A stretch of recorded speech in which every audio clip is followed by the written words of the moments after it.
I would share the stream, but it won't let me here. That's because I don't pay for stream Yeah, nerds. I guess that's it. Yeah, you have to do things. All right, so here we are. All right, everybody. Cody's here with me tonight. Our game was canceled, and so I am actually getting an echo of myself. Just a second. But our game was canceled, so we thought we would just hang out and chat. So if anybody shows up, because it is 7 o'clock Central Time on a Sunday. And we didn't plan for this. Yeah. Just feel free to drop in, say hey.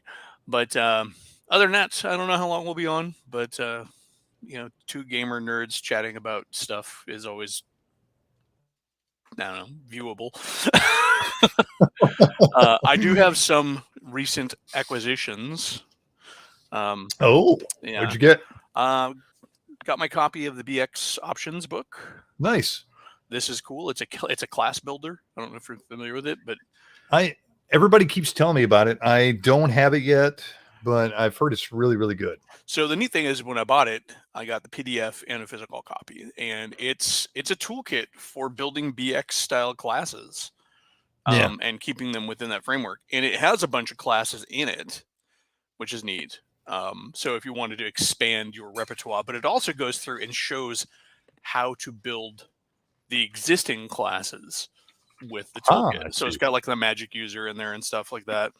I also managed to get my print on demand of Gamma World, first edition. Oh, nice. How is it? It is a nice, clean reproduction. Good. And the neat thing is, I think the pages are slightly bigger than they were in the original Gamma World book. Yeah, because it's pretty small print. Not that the print is much bigger. I mean, look at that. Yeah. But I was kind of intrigued to find out. It's been so long since I poured through this, and a rule that I really liked here, and I was wondering if it would be even worth importing into, say, like a BX type game, is the fatigue factor matrix. So I don't remember that. Yeah, evidently based on the weapon type and the armor type that you're wearing, as the battle wears on, you start taking penalties based on your fatigue. Really? Yeah. So it's like, for example, if you're using any axe, and then it starts counting at a certain point. It's like, it's not like from the very beginning. So it's like if the battles go way long, like this chart, the fatigue factor for melee weapons, for example, starts at turn 11. Melee turn 11. So clearly you've been fighting a long time. But so with an axe, it's not all that tiresome. And so at the 14th turn, you take a -1. Gotcha. Then at 15, -2, 16, -2. But like, for example, if you're fighting with a two-handed sword, -1 at turn 11, all the way up to -9. And then armor, based on your armor class, you also start taking fatigue penalties as well, and they're cumulative. So I think that's kind of a cool way to simulate that extra survivalist aspect that would be important to something like Gamma World. Yeah, for sure. I mean, I've played quite a bit of first edition, and that's something I never used. It's probably something I just, because in the heat of the moment of playing the game, you just kind of forget about it. There's so much of the original games too, and also the way that they were put together.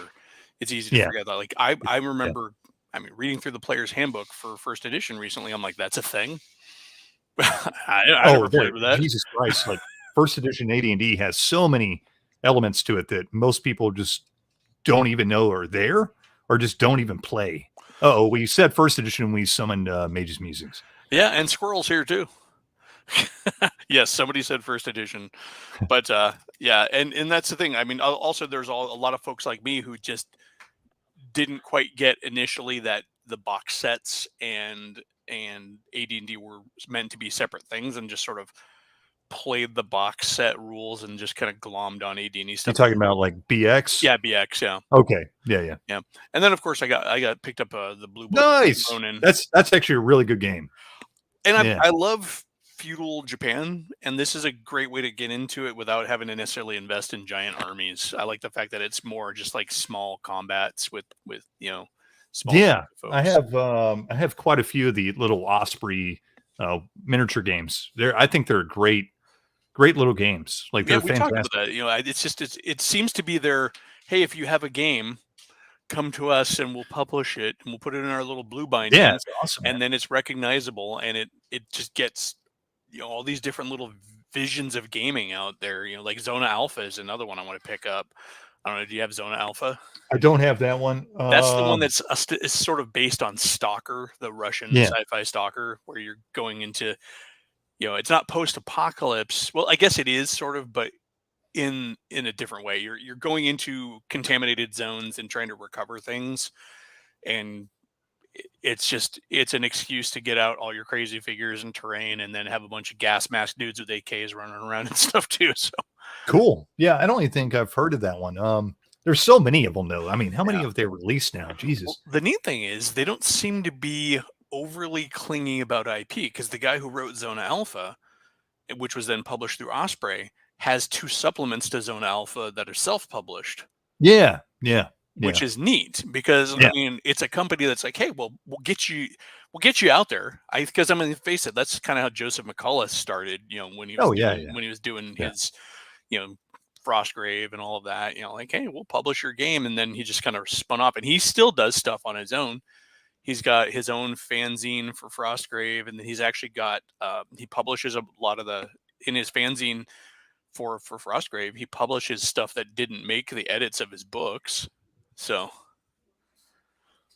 RPG Grandma, it's called Zona Alpha, like Zona, the way it's written, and I'm going to assume that's either it's either Russian or sort of mock Russian, kind of like you hear all the butchered German in titles all the time. But yeah, it's based on the Russian sci-fi Stalker, which is sort of a post-apocalyptic thing. So, and if you're like used to any games like Escape from Tarkov, and wait, we have a bear. Oh, we have a bear. Somebody poked the bear. We have a bear sighting. You just did this marathon stream, and you're back for more fucking punishment. Everybody just sit back and watch the loopy bear. I just came to say hi and thank you for the invite, and I hope you guys have a great. What are you talking about, by the way? What's going on? We were just BSing because game got canceled, and we were like, well, we were gonna chat anyways, probably just to kill time, because nerds, and might as well put it on screen, right? And we all know you two are very much in love, so that works out too. Oh yes, it's true. It's you've caught us, Cody. Listen, it's Cody. Everyone's in love with Cody. We can't help but love Cody. He is a right likable fellow. Apparently, my cat agreed. Anyway, mine doesn't agree with anything. She's asleep. All day you've been doing this. Okay. Hey, Beans. There's my house panther behind me. Say Beans hello to Ophelia. Not for anything, because he is Beans, Lord Furry Blackbottom. But I just wanted to say thanks for the invite, and I hope you guys have a fantastic shoot and a chinwag. And are you going to be joining us this Wednesday, you think, Eli? Wednesday seems to be doable. I just can't push it too often because house responsibilities. But as long as I know ahead of time, and I can clear, I can talk to Jen. It's cool. Well, we're going to be talking about sci-fi RPG mechanics, so I'll definitely have to try and be there then. Yeah. All right, you get down, and you guys have a good time. Thank you for let me stop in for a quick minute, everybody. Peace, congratulations love, on the new everybody. On the what? On the new place. Congratulations. Oh, thank you. Yes, I put up a video doing a tour of it, no less. I saw it. Yeah. It's so small. Get a garbage can. Oh, dude. I have a little one. Okay, so they only pick up the garbage in this neighborhood every 2 weeks. Oh, geez. So we have a gray dumpster type thing out front. So I'm used to living where it was every week we did garbage. So I just have a big bag and a can. I left the can behind, just had the bag. And then I'm like, well, I can't do this. So now I bought a bunch of kitchen catchers for a little under the sink thing. So I'll be taking like 3 of those out a week type things. Yeah, small space living, Mm-hmm. Yeah. Mm-hmm. Oh, I know it will. Now you know what it's like to live in an apartment in Japan. No, I still have ample room compared to Japan, man. I don't know, man. When I went over there in '89, I lucked out. The family I was staying with had a 2-story house where each of their 3 boys had his own room. Wow. They were kind of out in the country, and they were attached to a 200-year-old Buddhist temple. Oh, nice. The dad was he was kind of funny. He was a chemistry teacher, and on the board of education for the city. and a Buddhist priest who was in charge of the temple. Hmm. And then his sons were monks and going to high school and stuff. And you know, they had a Shinto shrine and a Buddhist temple on site, and the original 80-year-old house attached to the. It was really a nice place. I mean, I was surprised by the amount of room, but it was, like I said, outside the city, so you can afford that. Well, on that note, thank you for sharing, and I will see you all anon. See you, man. Good night, sir. Bye now. That was weird. It was a drive-by bearing. Drive-by bearing. Exactly. So we have a mages. We have a Sergeant Dan coming over from Bearstream, evidently. Yeah, Your grandma. Hello, Mages Musings. GMCody is in the comments as well as the on screen. So we have Codyception here.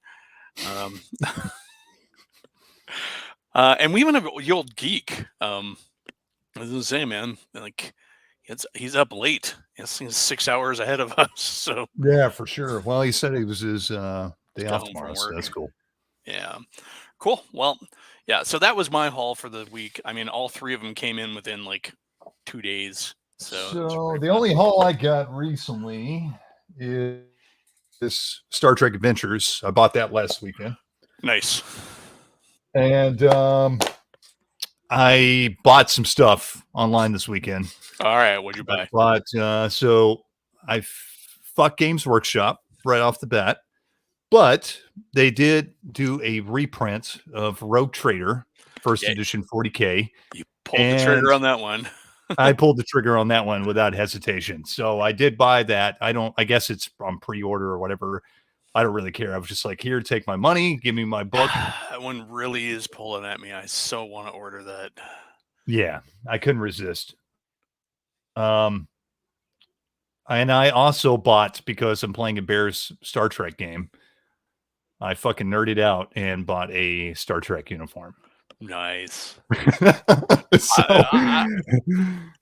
yeah. Nick, it's not the role playing game. It's the first edition of 40K. It's Rogue Trader. They're reprinting the original Rogue Trader book.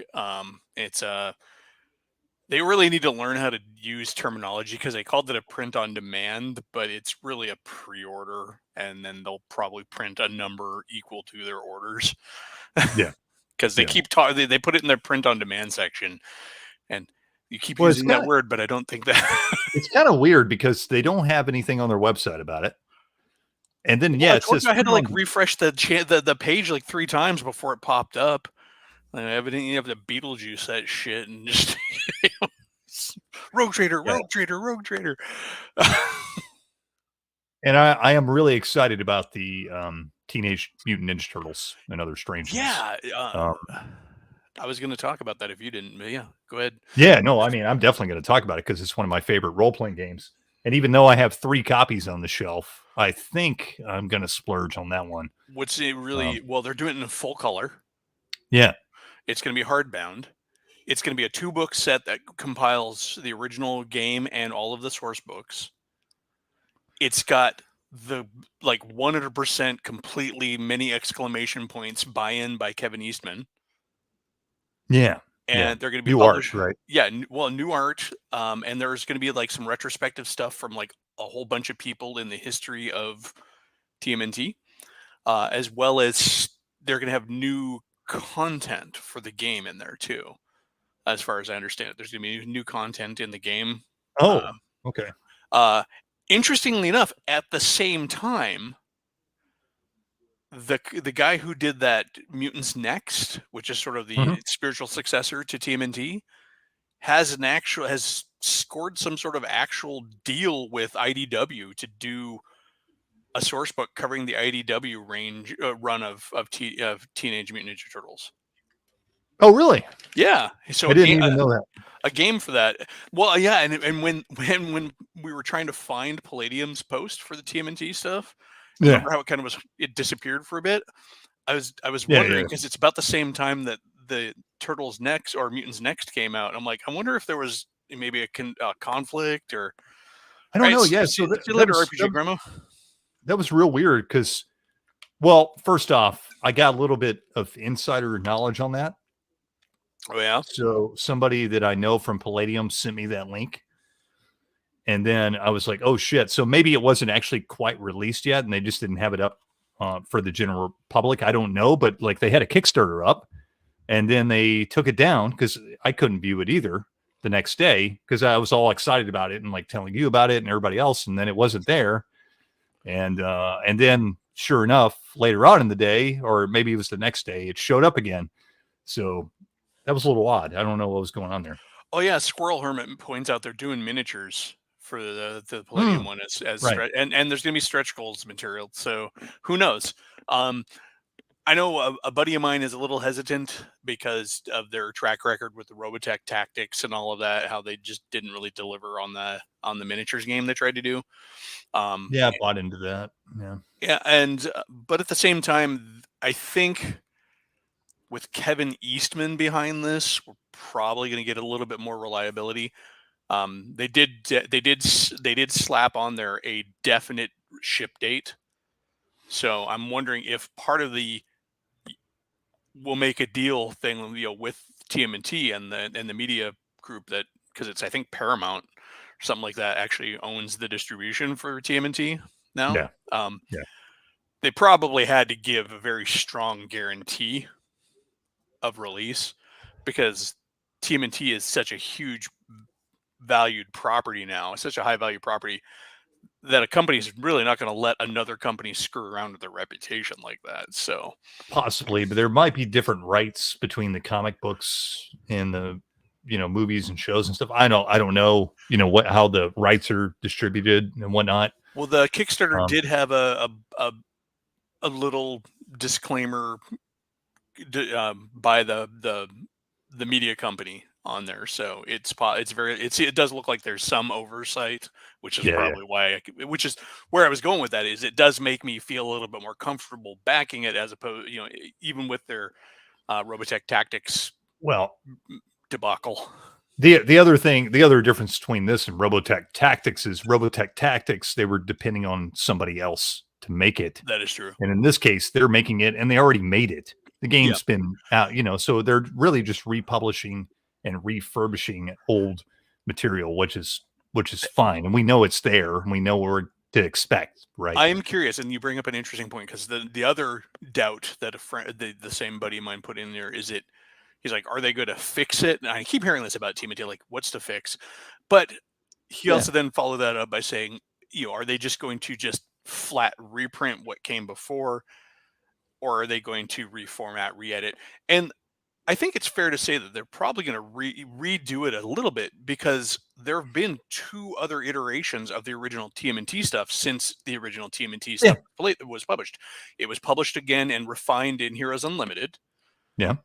And then they did a full, really newish, relatively speaking, update when they did the serial numbers filed off after the bomb.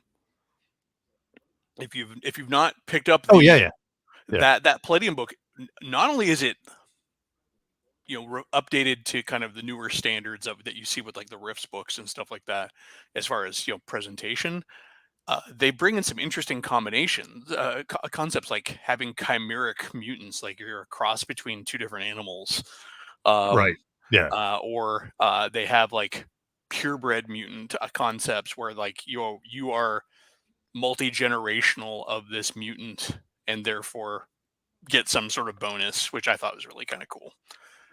What I'm kind of expecting from it, because it's Palladium, is kind of more the same of what we got, but a little bit cleaned up, kind of like the special editions of Rifts, which I have that they've re-released. It's still the same old Rifts, but it's it's just packed with more information and it's cleaned up, but it's still the same old game. I don't really expect anything new or shiny about it. It's still going to be Palladium. The core offering is a full color updated presentation of the original material. That's the base delivery. Everything else is going to be icing. So, yeah. But, and it's supposed to be 2 hardbacks. 2 hardbacks. That's what I said. One, I imagine one's going to be the main rule book and that first supplement that came out that expanded on some of the stuff. Yeah. and then they'll probably the rest of the other one will be like Truckin' Turtles and all of that. I don't know if it's going to include all the After the Bomb stuff. I would say why not, right? I would hope so. Yeah, I mean, why wouldn't you throw that in there? the After the Bomb supplements are all pretty thin and could easily be compiled into one book. So maybe that first book will be all TMNT, and the second book will be all After the Bomb. Because the TMNT run was only like 4 or 5 books. Yeah, you had the TMNT Adventures, which is the one that was kind of a source book because it presented some new rules. Yeah. You had Truckin' Turtles, which was the Turtles in Hollywood. In Hollywood. Yeah. You had Transdimensional Turtles, which is a pretty thick one. Yeah. It was about as thick as the main rule book. And then you had the Turtles in Space one, which brought in all the Triceratons and Utrom and all that stuff. So there, yeah, I mean, I think if you're looking at like thick hardcovers, sort of like the Rifts hardcover was, you could probably fit them all the TMNT stuff into one and all the After the Bomb into the other one. I think so. And you could, what I'm imagining they're going to do is fit all like the original stuff in one book, in book one, and then like fit like new stuff and After the Bomb, and maybe some stuff they didn't publish in the second book. Yeah, or they'll come out with a third volume or something for specials. It'll be interesting to see if they separate out, because remember they did that weird, Rifts / After the Bomb book, which was the Mutants in Orbit. Yeah.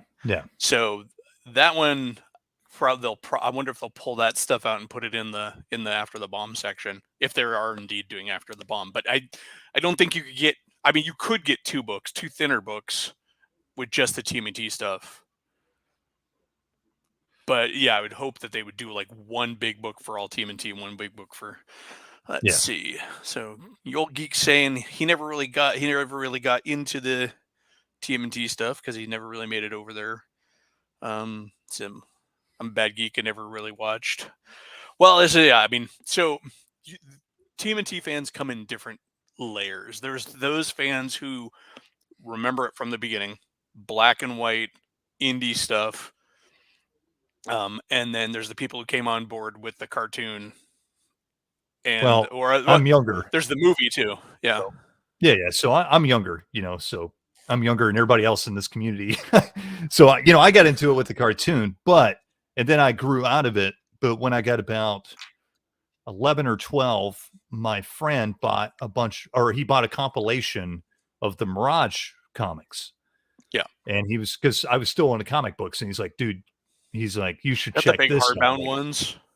No, they were like originally back in the 80s, they released graphic novel form, like the comics, like the trade paperback kind of. Yeah. But they made reprints of them, and he acquired a few of those, and he was like, dude, you need to check this out. Like it's Ninja Turtles, but it's way more badass. And I'm like, oh, come on, Ninja Turtles, dude, like that's kid stuff. And then I checked that out, and I fell in love with that. And really, like for me, that's my love of Ninja Turtles nowadays. That's what it is. It's the original like Mirage comics. Check this one out. I'm gonna have to go check this out. I didn't know this. Yeah, I didn't either. That's awesome. Yeah, Legion of Myth has a connection with Kevin Siembieda. Yeah. And so I'll have to go watch that later and check it out. Yeah, for me, I got in. I was not a huge Turtle fan. Like, I'm not one of those OG who discovered it on the dusty shelves of some dark comic shop. But I got into it when it was still in its black and white run. And I remember going to school with a guy in like 9th grade who had learned to basically perfectly emulate the style of Eastman and Laird's art. Yeah. And started doing his own comic. I remember he had this comic where he had made characters for each of us in art class, and they're all based after, and they were all drawn in that style with the Zipatone and the brushes and stuff like that, and the water. He made E-Man for me, which is basically a Moon Knight ripoff where everything was E's instead of moons. And then we had this car guy in the group who was drawn like a Terminator ripoff. And it was just, nice. Yeah, it was just really fun. I remember like just being so jealous. Of course he was hardcore in it. You go over to his house and he had, the art table with the ink pots and the brushes and stuff. He was really trying to be a comic artist. But yeah, and then when the cartoon came out, it kind of bounced off me because of course I had seen how the comic originally was, and then also the game which was based on the comics.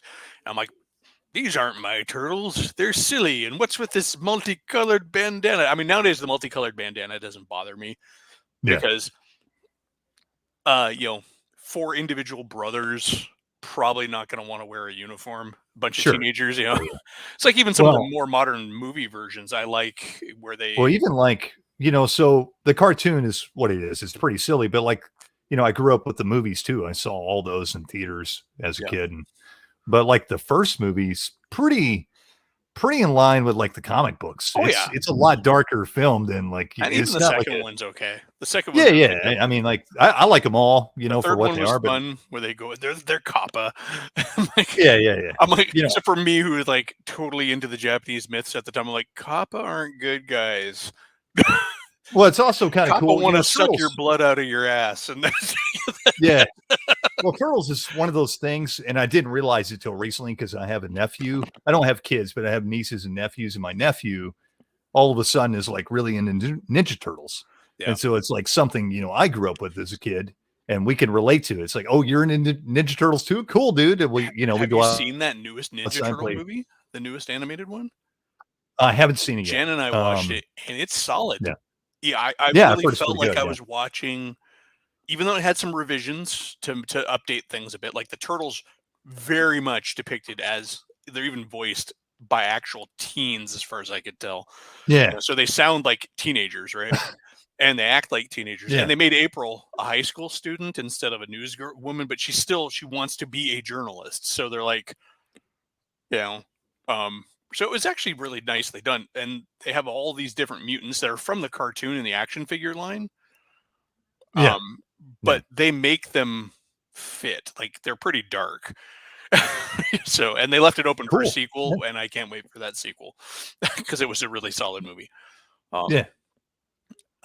If you like the action figures, speaking of, and somebody with a 3D printer, there's a guy out there who makes 3D models of all the original action figure run for TMNT. Well, they've been doing reissues of the original. Yeah, but this guy has it where you can print you can print your own. I don't have a 3D printer or anything, but I was pretty tempted. So like a couple months ago, I was working nights, and so because I work construction, so sometimes I get like odd hours, and we were working. You're like a Finnish guy, so you're inside most of the time, right? Yeah, but we were working on a restaurant, and they were open during the day, so we had to work at night. And so we got off early, and I got locked out of the house because my wife was still asleep. So I was like, well, fuck it, I'll just go to Walmart and like hang out and look at movies. And so I was looking at toys because I'm a big kid, and I saw all those like original Ninja Turtles like reissues, and I just started like grabbing them off the shelf. I was like, oh yeah. And I was like, I had like a pile going, and I was like, okay, hold on, dude, I can't do that. Like, I need to just stop right now, otherwise I'm going to buy all this stuff, Yeah, it's easy to fall into that nostalgia hole. I got to tell you, like I've been buying all those micro games that I can afford to buy, and that's just all picking up stuff I was never able to buy when I was a kid. Oh, for sure. I mean, I mean, that's half the games I buy, or stuff like that. I'll probably never play them, but it's just stuff I wanted when I was a kid, or like saw in the game, like the hobby store or whatever. And like always wanted to pick up and never did, Did I show you I dragged out and put on display my Klingon fleet for I saw that. Yeah. That was my nostalgia. I'm like that fleet, it's all like it's all resin cast from a guy who did reproductions, and then a bunch of 3D prints, because all of those original FOSSA ships are now out there as 3D files. This one designer has gone through and accurately reproduced in scale. But the cool thing, he's then done some variants of all fleets: Romulan, Klingon, Federation, Orion, Gorn. He's done all their fleets. But then he's gone beyond and started doing stuff from other media sources, like the the various source books and stuff that are out there, right, in the FOSSA scale. And then if that wasn't cool enough, He's broken all of the component parts of every ship down into toolkits to allow you to digitally kit bash your own ships. Oh wow, I've got about that's a really cool. dozen ships combined between Federation and Klingon ships, and I even went through and made a fleet of. I even made 3 ships for the Remember, I don't know how much Fossa lore you know, but in there they had the Kinshaya, which are the only species in the galaxy that makes the Klingons shit their pants. And they're although nowadays with Modern Eyes, I look at them, I'm like, huh, Mothman was a Kinshaya. big humped wings on their backs, and big googly eyes set deep in their chest. They look like the Mothman. Yeah. But I made their battle spheres using the kit bash parts, because I'm like, okay, and that's then awesome. it's just a fun set of tools.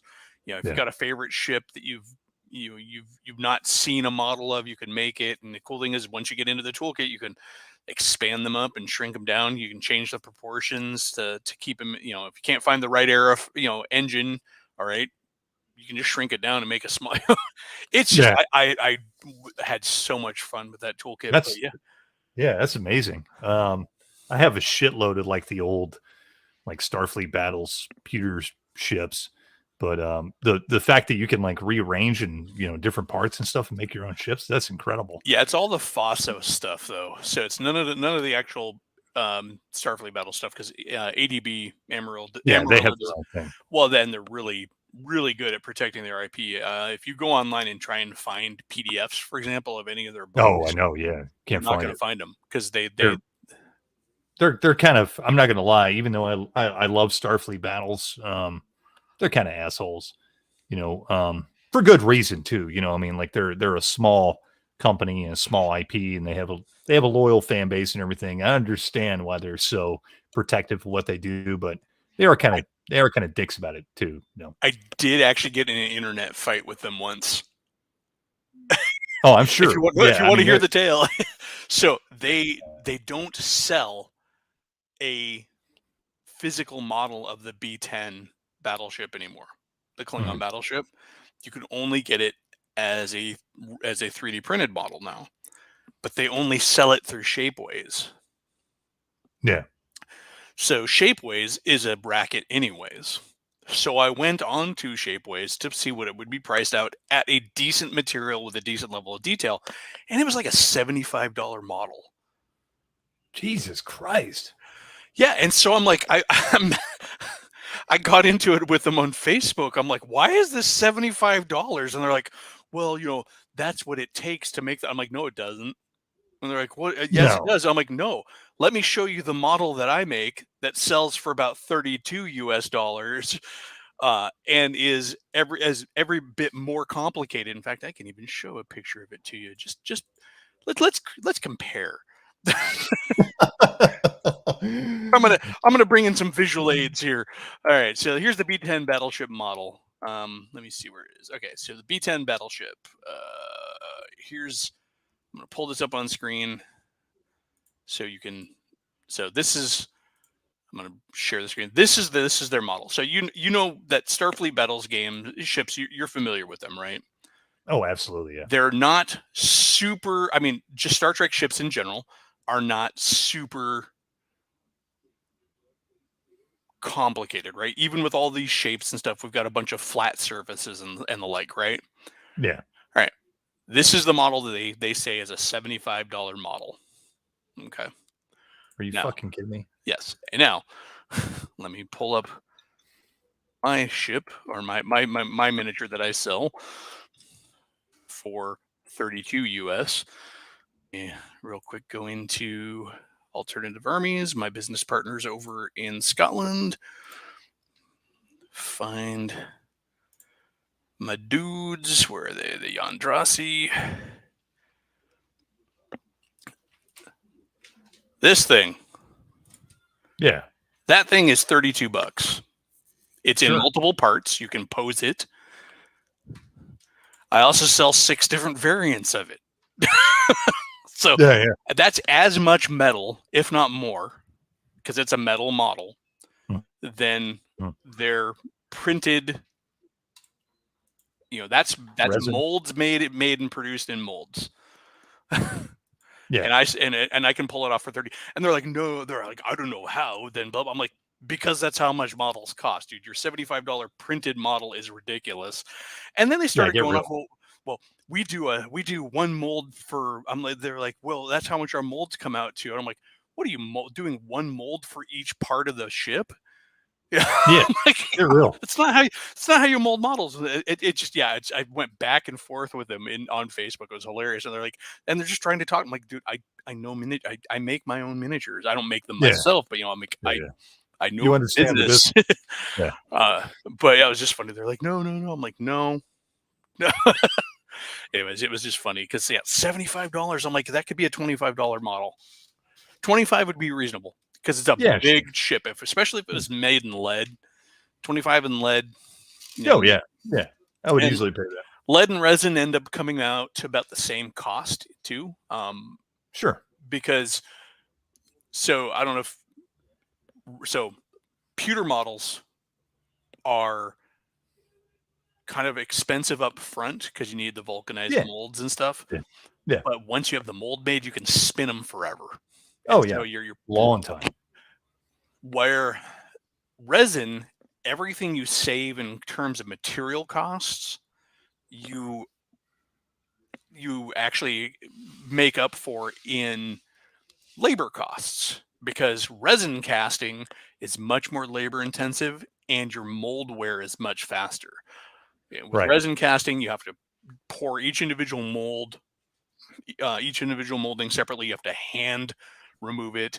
With the pewter ones, you literally pop the mold open and just rip them out of there. I mean, that's just the pewter. Yeah. The pewter is not weak. It's not compared to resin. If your miniature's made wrong, you might. Like I had some of my earlier miniatures. The sculptor had sculpted them too narrow on the ankles, and so there was a problem when they'd pull them out of the molds. The feet would all get left behind. But that was the original sculpt, because there's a percentage shrinkage in metal because the heat contracts, heat and cool contracts. But yeah, so it's just that price tag was just nuts. But I actually have 9 people watching on a Sunday night. Oh, right on. Yeah, cool. That's really cool. But yeah, so yeah, the TMNT thing is exciting. Rogue Trader thing is exciting. The fact that they're coming out at about the same time is not so exciting because I only have so much money. Well, yeah, I had to make a decision on that one, and I already have TMNT on the shelf, so it's like, okay, well, and I'm not gonna play that anytime soon, to be real. Yeah, but I actually will play Rogue Trader. Like, because I have a couple friends that will play that with me. So I made a decision. I picked up Rogue Trader first. I will pick up TMNT probably. Well, if the Kickstarter's still going by next month, I'll still do it. If it's not, I'll just wait for the Kickstarter to be over and I'll buy it. And the thing is, I'm pretty sure they'll still have it available after the Kickstarter. Yeah, for sure. Whereas, with the GW stuff, once it's gone, it's gone. Yeah, they're gonna that's the thing. Disney that crap and lock it in the vault. But they will. Thanks, Nick. Yes, there are cool models. I did not sculpt that model, by the way. That was sculpted by a talented sculptor named Sean Harrison, who is a longtime partner of me in miniatures. He is a great guy to work with, honestly. Super open to feedback and very insightful, and he's worked all levels of miniature production for both Games Workshop and Privateer Press. So he knows the business from sculpt to mold making to production. So when you're talking to him, you're like, I need this miniature made. He can tell you if it's not going to work. He can tell you how to make it work. Also, he's an artist in his own right. Like when we made that mecha, I didn't have a sketch. I didn't even have a concept sketch. I'm like, I want it to look like this. I want it to have kind of the chest like this particular mecha from this show. I want it to look like, and he was able to just put it together and make it cool. And then once I got it sent off to my partners in the UK, this is why finding good business partners to work with is cool. They looked at it and like, we want to do some more variations on this. I'm like, all right, I I hadn't really budgeted for that. Like, we'll take care of it. It's just, they're like, more variations means it'll sell more models, and so, they went with it. So Sean's also the kind of sculptor who gets on a roll, and so my last run of miniatures that I had him sculpt, he actually made a couple more that I never contracted him for. He's like, yeah, I had a good idea, and so I did this. All right. Cool. Yeah, like I said, finding if you can find a good business partner to work with, it's amazing, because the first guy I ever ran with, very little communication, didn't want to take feedback, and he's the guy who produced the miniatures with the thin ankles that were very problematic. Slowed down production was the big problem, because to release them from the molds, they had to carefully pull them out. They couldn't just rip them out. And speed counts. You're trying to get those spins in. Oh yeah. But yeah, I don't do a lot of a lot of miniature releases lately, because just my available funds are not what they used to be. Right. Yeah. I remember the one range. So I've done 2 successful Kickstarters, and then a third that almost made it. Well, a third and a fourth for the same thing that almost made it but didn't. And at that point, I'm like, okay, I'm kind of done with Kickstarters. My sculptor was cool enough to do that last one on spec too. He's like, pay me when the Kickstarter funds, and then when the Kickstarter didn't fund, he's like, you can have the models, just pay me back when you can, as you can. And then after I'm still to this date, everything okay up there? Sorry, there was a thump. There's a thump from the upstairs, and I have to make sure the wife is okay. But no, he was really cool. He's like, after I still haven't paid him back everything I owe him, but he's like, you know what? It's cool. He was just that kind of guy. He switched to all digital sculpting now, though. It's interesting. He's gone over to the digital, which is great. I have another project if I ever get the cash for it. It's for the mecha game. That we still have yet to play test. Yeah, we should have done that the night when the game was canceled. God damn it. Oh shit, yeah. That would have been a good idea. Oh well, there's plenty of time. But yeah, so that one I that has to be done digital as far as I'm concerned, because I have a design lineage and language to the mecha that will be well served by digital. Why don't you explain to everybody your idea for this mecha game? Because I don't think you've talked about it at all, really. I don't want to get elfed. So the game is, it's not too late. Not too late for what? To play test it? We're not going to play test it live. It's a wee bab, and it has barely even crawled, let alone walked. Maybe when it's walking, I'll play test it. Anyways, it's a mecha universe that is based on Greek myth, in a thematic sense. So I'll leave it about there. The idea is, and it was born of the idea that so many mecha universes use the names and stuff that are for their units that are inspired by Greek myth, but they don't. But this is actually going to take that to the next level and actually make it to where it sort of plays out in its own sci-fi universe. But so waiting for Cody to come back. Just a moment here.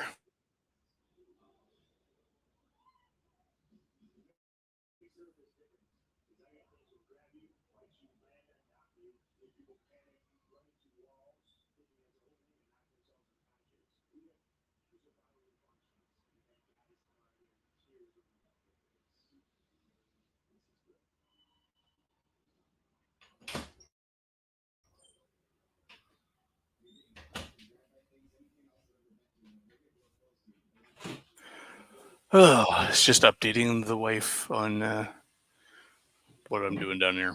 So, but yeah. So I gave him a brief on it. I'm not going to go into too much detail because I could completely nerd out on it, and yeah, that'll happen when I have something to actually show for it.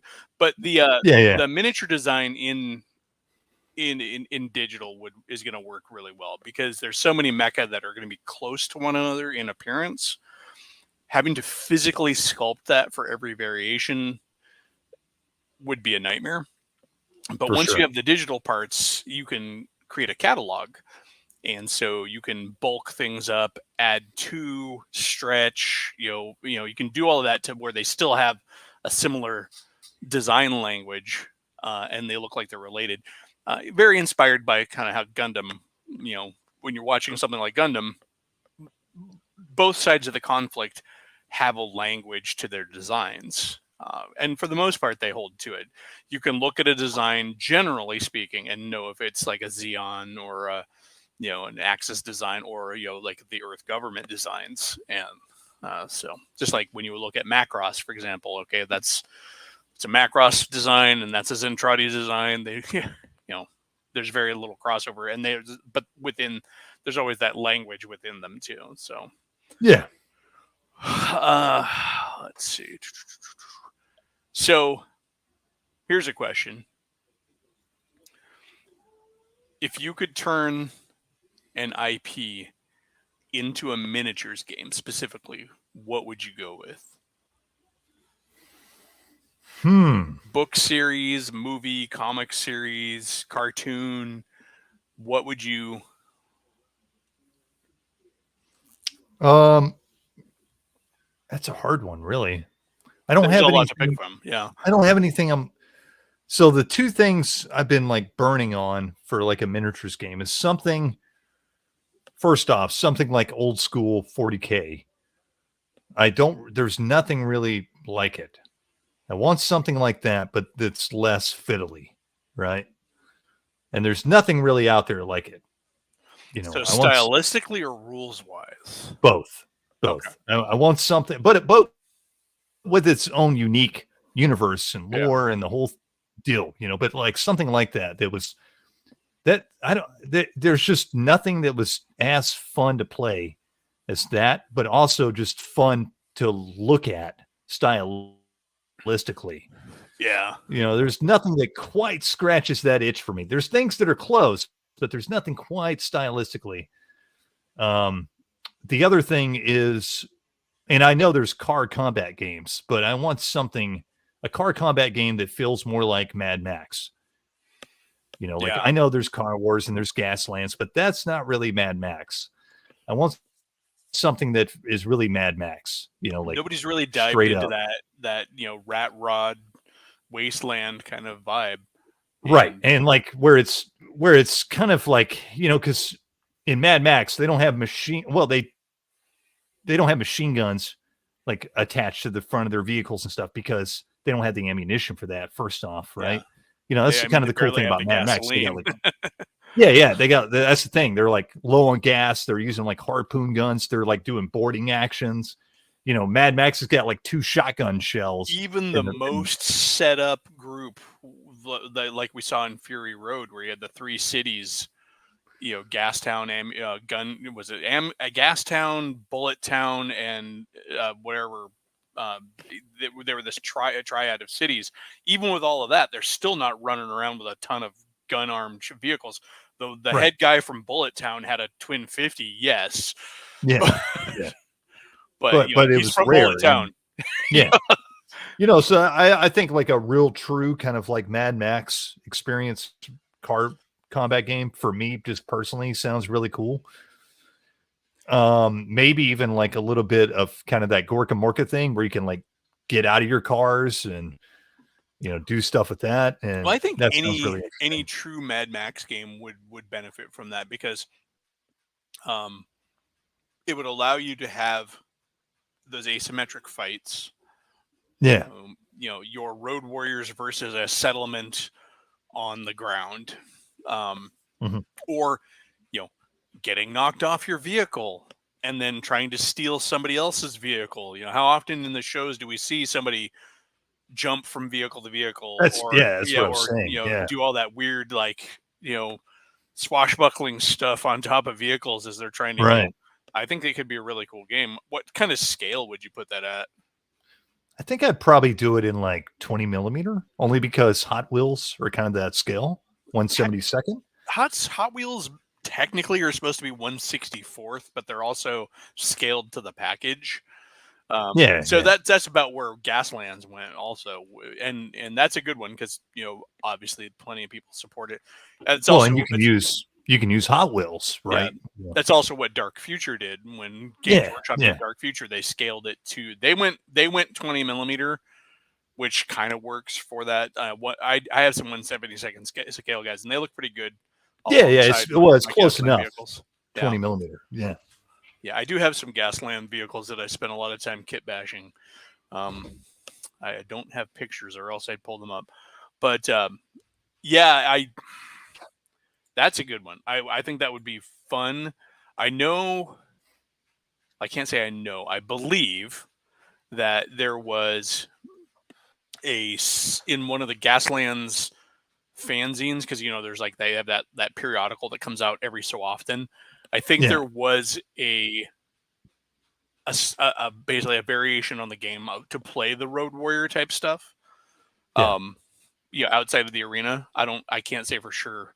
I know a buddy. I'm pretty sure it happened because I remember, Mechhead Studios is on here every so often. My buddy Jason, he was writing a sub game, his variation on Gaslands that he called World of the Mad.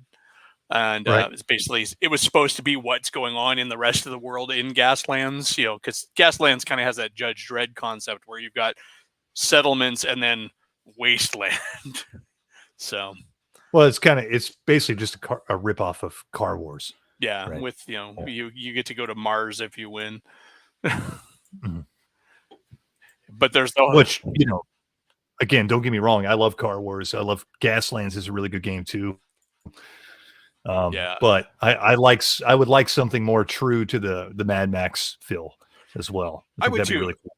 I know, like, I sculpt in 15 millimeter, so they were in the wrong scale, but I did do some, like, a bunch of Wasteland Raiders that were my take on Road Warrior. But the problem is there's like no 15 millimeter scale vehicles. So right, I've seen plenty of. I've seen some figures in 15 and 20 that are pretty, appropriate for that. Yeah. But like, there's just no rules to accomplish that, really. Even though I do think what was the old GW game you just mentioned? It Dark Future. Dark Future was pretty close. Dark Future had that snazzy thing too, where you had the road just kind of recycled itself. Yeah, it just kept going. Yeah. That's a great way to do it. And actually, me and my buddy were designing this game like 10 years ago, and we ripped off that concept that, like, oh, well, we'll just, without even knowing it really. And then we started looking at Dark Future and realized they had done it too, where you can just recycle the road track. That's a really good idea. Dark Future wasn't the first to do it. There were some old board games, if you remember back in the day, that used that track system, which are actually really good too. There was actually interesting in terms of scale and like how much game table you can get out of it. There was a company that did I think it's like a 6 millimeter Road Warrior game, where it was a Road Warrior game where you can get a whole bunch of vehicles out there on a big board that's wastelandy and stuff, because it's 6 millimeter. So you can get your mesas and your canyons and all of that stuff. You could put a whole settlement on the table, and they did a pretty decent set of vehicles. They had like a semi, and they had like school buses and stuff like that. So that would be a scale to do it on. You wouldn't be able to quite. I mean, you could still do the man out of the vehicle, because I've seen individually based 6 millimeter 1/300 scale. They happen. And nowadays, with the production ability being what it is, they're going to be pretty good actually too. So for sure. Yeah. I mean, if you look at the original GHQ, original GHQ, where their infantry was just strips in a line, and then you look at their modern World War II stuff, and they're actually individually action posed at like 6 millimeter. I'm like, oh man. Yeah, it's incredible. It's incredible. I don't know how they sculpt that stuff, to be honest with you, but like even like Bacchus. I don't know if you looked at like Bacchus 6mm stuff. It's like, I dude, have when you some look of at his that, stuff. Yeah. yeah, when you look at that stuff up close, you're just like, holy shit, how the fuck did they sculpt this? Like, I have sculpted that small a couple of times myself, and yeah, it's not easy. I did some fleet scale mecha yeah, that are super tiny. They're designed to go with like spaceship fleet games right. instead of fighters. So they're tiny, but they stack up to about the same size as 6mm infantry. In fact, some folks have bought them to put on bases on the ground to use as like 6mm power armor troops. Yeah. And they actually look pretty cool. But yeah, it's not easy. It actually ends up being a lot of compromise. And the biggest problem I have is it's hard to do negative space in 6mm. Yeah. So you often have a lot of just filled in negative space that's not actually negative. You're just kind of doing fake negative space, for lack of a better term. Yeah, and exaggerated proportions too, which you kind of have to do. I know, like the Bacchus stuff, for example, is known for having pretty big heads. Yeah, yeah, but it looks great, like on the table. You know, like once you have it painted up on the table, it looks fantastic. But if you're like looking at it like this close up to your eye, you're like, wow, their heads are fucking huge. Yeah, and I think that's honestly that's sort of the important part too, especially with like Napoleonics. I mean, the hat really is where the uniforms really come out in a lot of those. You know, the hat and then the colors. So you know, if somebody's in there painting individual buttons, they're crazy. So no, not a 6mm. No, I'm sure there's people who've tried. Oh, I've seen people go over the top with 6mm. Me, I mean, I do, you know, a pretty decent job with them. I mean, I've got piles of them over here. But like, I'm not going to paint buttons on 6mm. Nobody who get, you know what I mean? Like, who's looking at that shit? There's a guy. There's always a guy. Yeah. The button counters, as they call them, in fact. Yeah. Oh, yeah. Yeah. So as far as me and an IP that I'd want to see done in miniature, honestly, the whole Gundam universe would be amazing. There is a guy working on a prototype Gundam miniatures game. He's been at it for years. He's got a whole Facebook page dedicated to it, and he's trying to negotiate with Bandai, you know, the Japanese company that owns them, to get it produced. Yeah. It's done in like 1/400th scale, which is the same scale as the whole Gashapon, you know, random, you know, the little gumball machine mecha that you have over there. Or blind bags. That's a universe that, first of all, I think as a product line is just printing money, because it's already got decades worth of content to just keep adding from, you know. But outside of that, it's really hard to say, because I can't think of any IP that hasn't already been done. I mean, Star Wars has been done. Yeah. You know, Star Trek has been done.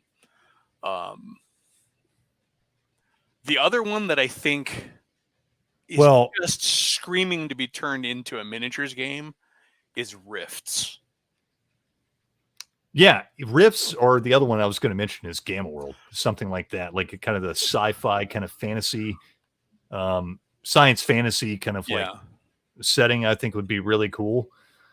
I mean, we do have games that are kind of come into that general category, but I think we talked about this. Like, This Is Not a Test is sort of in that, but it's not. It's more like Fallout. It's more like it falls more into that kind of Fallout, post-apocalyptic and Gamma World. Yeah, and I think like a Gonzo kind of like Gamma World kind of game would be really cool. Yeah, you know, where you got like, you know, mutants riding like giant rabbits.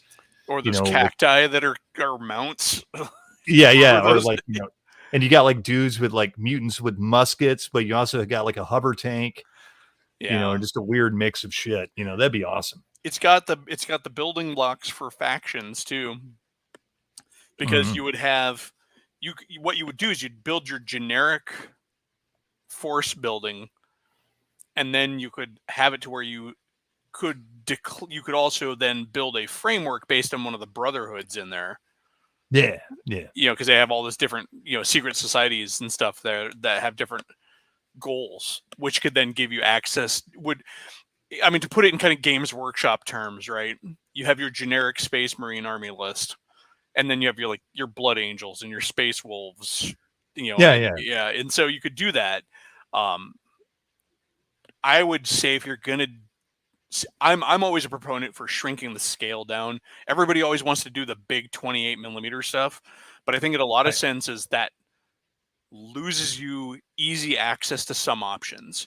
I totally agree with you. I'm all about doing more small scale stuff, for many reasons that we discussed on the last stream. They were talking about miniatures, like space, cost, and you can have more stuff on the table, like we were talking about, like, right? Yeah. If you're going to do rifts, if you're going to do 28 millimeter, most of the mecha are off the table. Yeah. There's just no way you're going to do it unless you're going to have these astronomically priced kits. Mm-hmm. However, even if you just go down to 15 millimeter, you got tons of detail in your miniatures still. Your squad of coalition troops are going to look great, but now they're going to have a skull walker next to them that's actually going to be on the table and maybe be about the size of my hand here. And the rest of the dudes are, walking around like that. That's your skull tank, right? And it's doable. That skull tank's going to be on there. You're going to be able to, the skull walker's going to be on there. You're going to be able to move around and have forces that are going to be, you could actually do like those big battles between the coalition and Tolkien and stuff like that. And you already have your factions built in because you've got Tolkien, you've got, FDR, you've got, whatever the German one was. The German guys. There's a couple of there's the German guys. There's Northern Gun, the Gargoyles. NGR is the one I was talking about. NGR and the Gargoyles and the Coalition and. Yeah, there's all this. There's Archie in the Southwest, that one crazy android guy, with the android Amazon women on their riding beasts, and just you got so much stuff. You could it prints itself. Your release schedule is perpetual on that, and it's why I like, one of the things that irritates me about Games Workshop is their universe is so much bigger than what they put out in miniature. Yeah. They've got whole parts of their galaxy, whole parts of their lore that they're just leaving on the table. They're not. They can bitch about it left and right. They just don't care about that stuff anymore. No. They have their new release that they previewed, which is some stilty Adeptus Mechanicus guy. And the other problem that I'm running into more and more nowadays is Games Workshop is not designing the best stuff made for its universe anymore. There are other companies and third-party producers who are out GWing GW. It's like they've got this new Adeptus Mechanicus guy. He's on these giant stilty legs, which is cool in its own respect. He's supposed to be this guy who stalks the desert and then stands in place and has a long rifle and becomes a sentry. He's so static and just dorky looking. You could have creep factored the hell out of this figure. Dark future, creepy, cybernetic dune walker guy with a long rifle and big old stilty legs. That's just nightmare fuel. Oh yeah. But he literally looks like a scarecrow. I'm like, what are you guys doing? But no, anybody out there who likes Games Workshop, love what you like, what you love, and play what you want to play. That's me. That's my motto. But I don't have to like it. Yeah, no. I'm not I don't like modern Games Workshop, but I still have a lot of love and respect for what they did in the past. Oh yeah. And and if you like it, cool. I don't like 5th edition D&D, but if you dig it, cool. Whatever. I'm not telling you what's that's garbage. That's garbage no matter what you say. I'm not. No, that's not what I'm here for. Yeah, no, me either. So if you like it, cool. I don't. and whatever. Yeah, there's Moving on. there's too much going on in the world and too many other things to worry about than who's playing what. But yeah, I was trying to see if I could find any pictures of my Gaslands cars, but they're buried somewhere on Facebook. Well, we started talking miniatures and everybody went quiet. Sorry, we're down to 5 people. All right, so role-playing games again. All right, fine. No, I mean, it doesn't really matter. I thought it was funny. I have a role-playing game that I so want to play. It's a new game. Righteous Blood, Ruthless Blades. What is that? It's the wuxia role-playing game written by a guy who's absolutely steeped in wuxia and moved to China so he could translate wuxia novels to English and stuff like that. He's just it's just a passion project. I learned about it by watching Seth Skorkowski's review on it. And yeah, it is literally like Kung Fu Theater, the role-playing game. Your character is made up of all these special moves and it uses a dice pool system. And it looks really interesting. There's a whole phase of the game of combat. Before you start fighting, there's the psych out phase. Nice. Where you can try and psych you. Oh, so you think you're tough, hey? Yeah. That's I awesome. know the 3 monkeys in a baboon style. That's perfect. Yeah.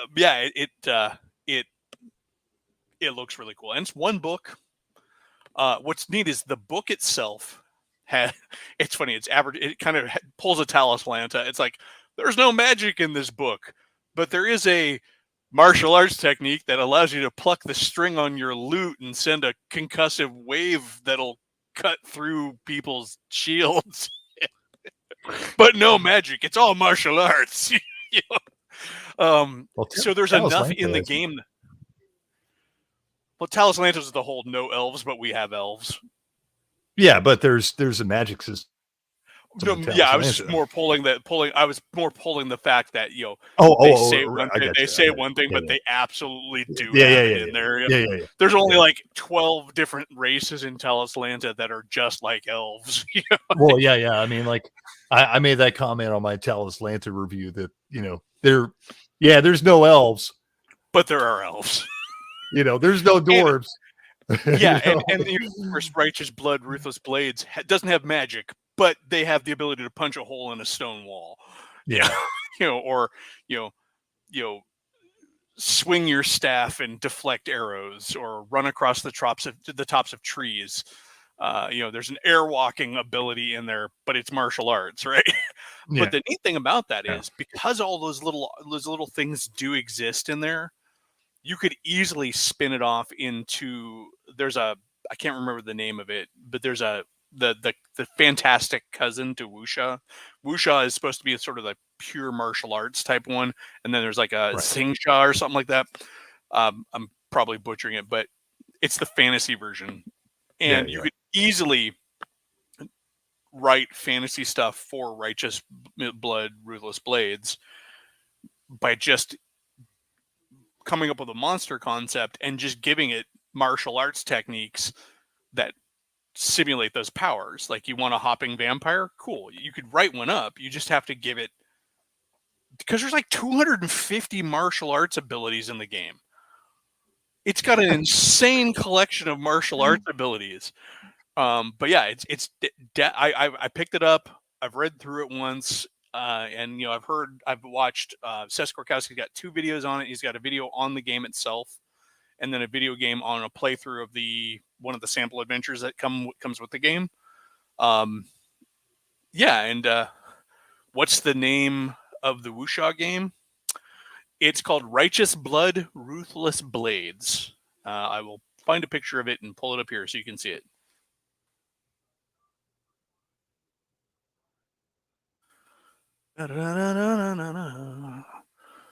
Sing it. It's available on Amazon, in fact, if you want to support Amazon. I, for one, welcome our evil overlords. But, all right, where is it? There we go. Here we go. Is it showing Nice. it? Yeah. So that's the cover. Brendan Davis is Jeremy Bai, actually. Jeremy Bai is this dude who was so in love with wuxia that he learned and became fluent in Chinese, moved to China, got a job translating wuxia, met a Chinese woman, married her. Oh, so this is Osprey as well, huh? Yeah. Yeah, I was looking behind that. I was actually more interested in this Hard City Noir role playing. That grabbed my attention more. Well, What is let's that? pull it up and take a look. Holy shit! That is Awesome. not Osprey. Oh, it is Osprey. Huh. This looks Dig the cool. cover. Yeah. Noir role playing. That is the other thing. Osprey is getting into more role playing games nowadays. Too. They have a paleo fantasy one too. I've seen that. Sigil, Sigil and Shadow. Wow. Role playing game of urban fantasy and occult horror. Is this also Osprey? That sounds really cool. It is Osprey. What the hell, Osprey? You've been sneaking shit out on me. Jackals? Bronze Age fantasy role playing by Osprey? Whoa. Nice. Well, I'm broke. I'm just spending money on games that I had no idea Osprey was releasing all these games. Well, there you go, folks. Osprey is releasing cool shit. Go check out Osprey. But yeah, Righteous Blood, Ruthless Blades looks like a solid game. It is a game that, while being written on a topic that is very fighty, obviously, the whole fantastical martial arts kind of thing, it also lends itself because of the style because wuxia is a novel genre.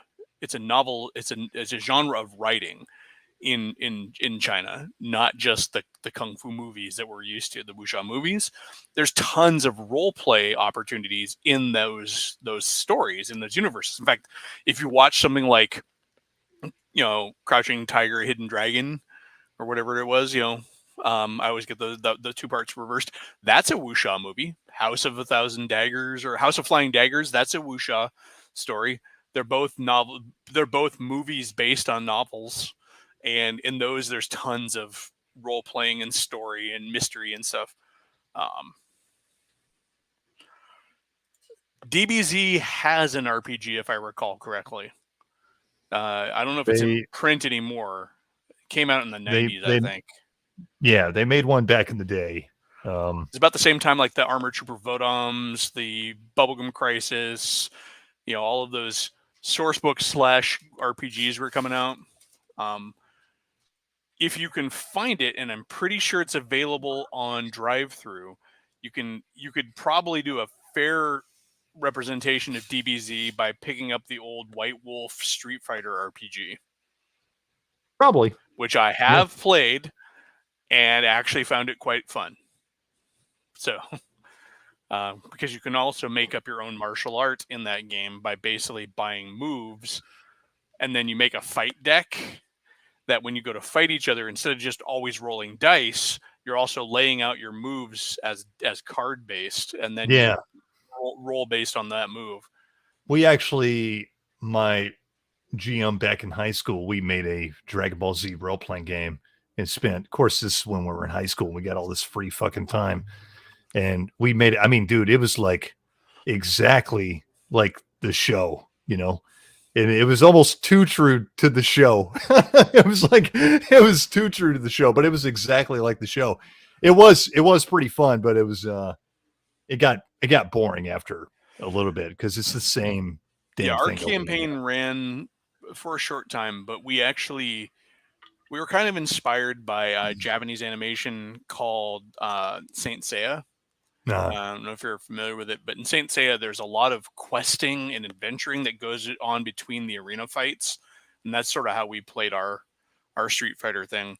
Mar Hawkman, I would say that DBZ is probably more in line with Sensha, which is the more fantastical wuxia, because of the power level. but there's also thematic things that make them more. Both are more about thematic elements than the actual fightiness. So it could easily be wuxia also. So.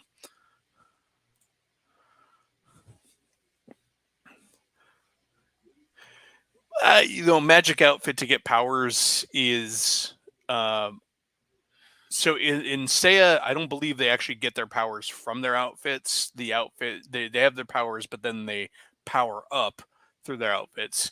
It's sort of a variation on the whole Power Rangers concept, where the Power Rangers themselves are tough, but then they usually have like a power up.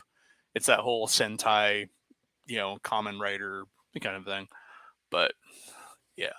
That's actually an RPG that would be fun, I think, is to make an RPG that is based around the Sentai teams, those whole Power Rangers kind of characters where you're just out there fighting weird monsters and occasionally going giant and Yeah, no, that could be fun. I mean, I know they have the new Power Rangers role-playing game. Oh, do they? Oh, that's right. Yeah. That was put up by the same guys who did the G.I. Joe one, wasn't it? Yeah, and Transformers. Yeah. And they're supposedly all compatible. I'm not If really you sure. like kaiju stuff and you want a miniatures game for kaiju, look up an old it's an older game, but it allows you to construct your kaiju and then fight it out. It's a game called Monster Island. Okay. And I believe it's on Wargames Vault if you go there. Yeah. But then it has a supplement. It has two supplements. It has Invasion of Monster Island and then Escape from Monster Island. Mm-hmm. And the neat thing is, so Monster Island itself is just kaiju on kaiju, right? Invasion of Monster Island brings in kaiju and it expands on kaiju. It's a good game system too, because each book expands on what came before, but then presents new stuff. So Invasion bringing in the aliens that come to Earth to fight, the kaiju, but might bring their own kaiju. And then expands the kaiju abilities. And then the Escape from brings in rules for one player can play the kaiju and the other guy can play the army. Oh, yeah, cool.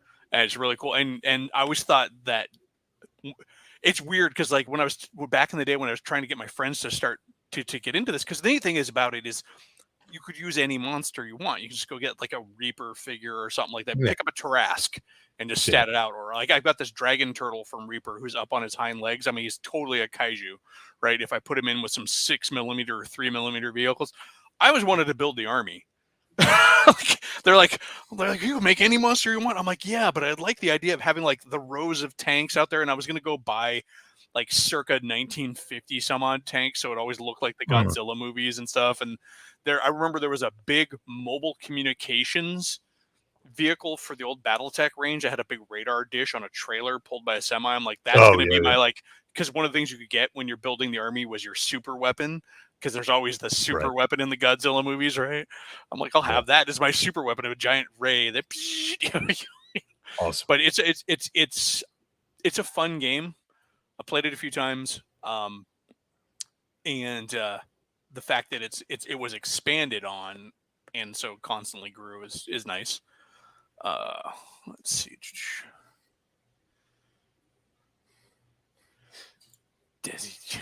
Desghidorah.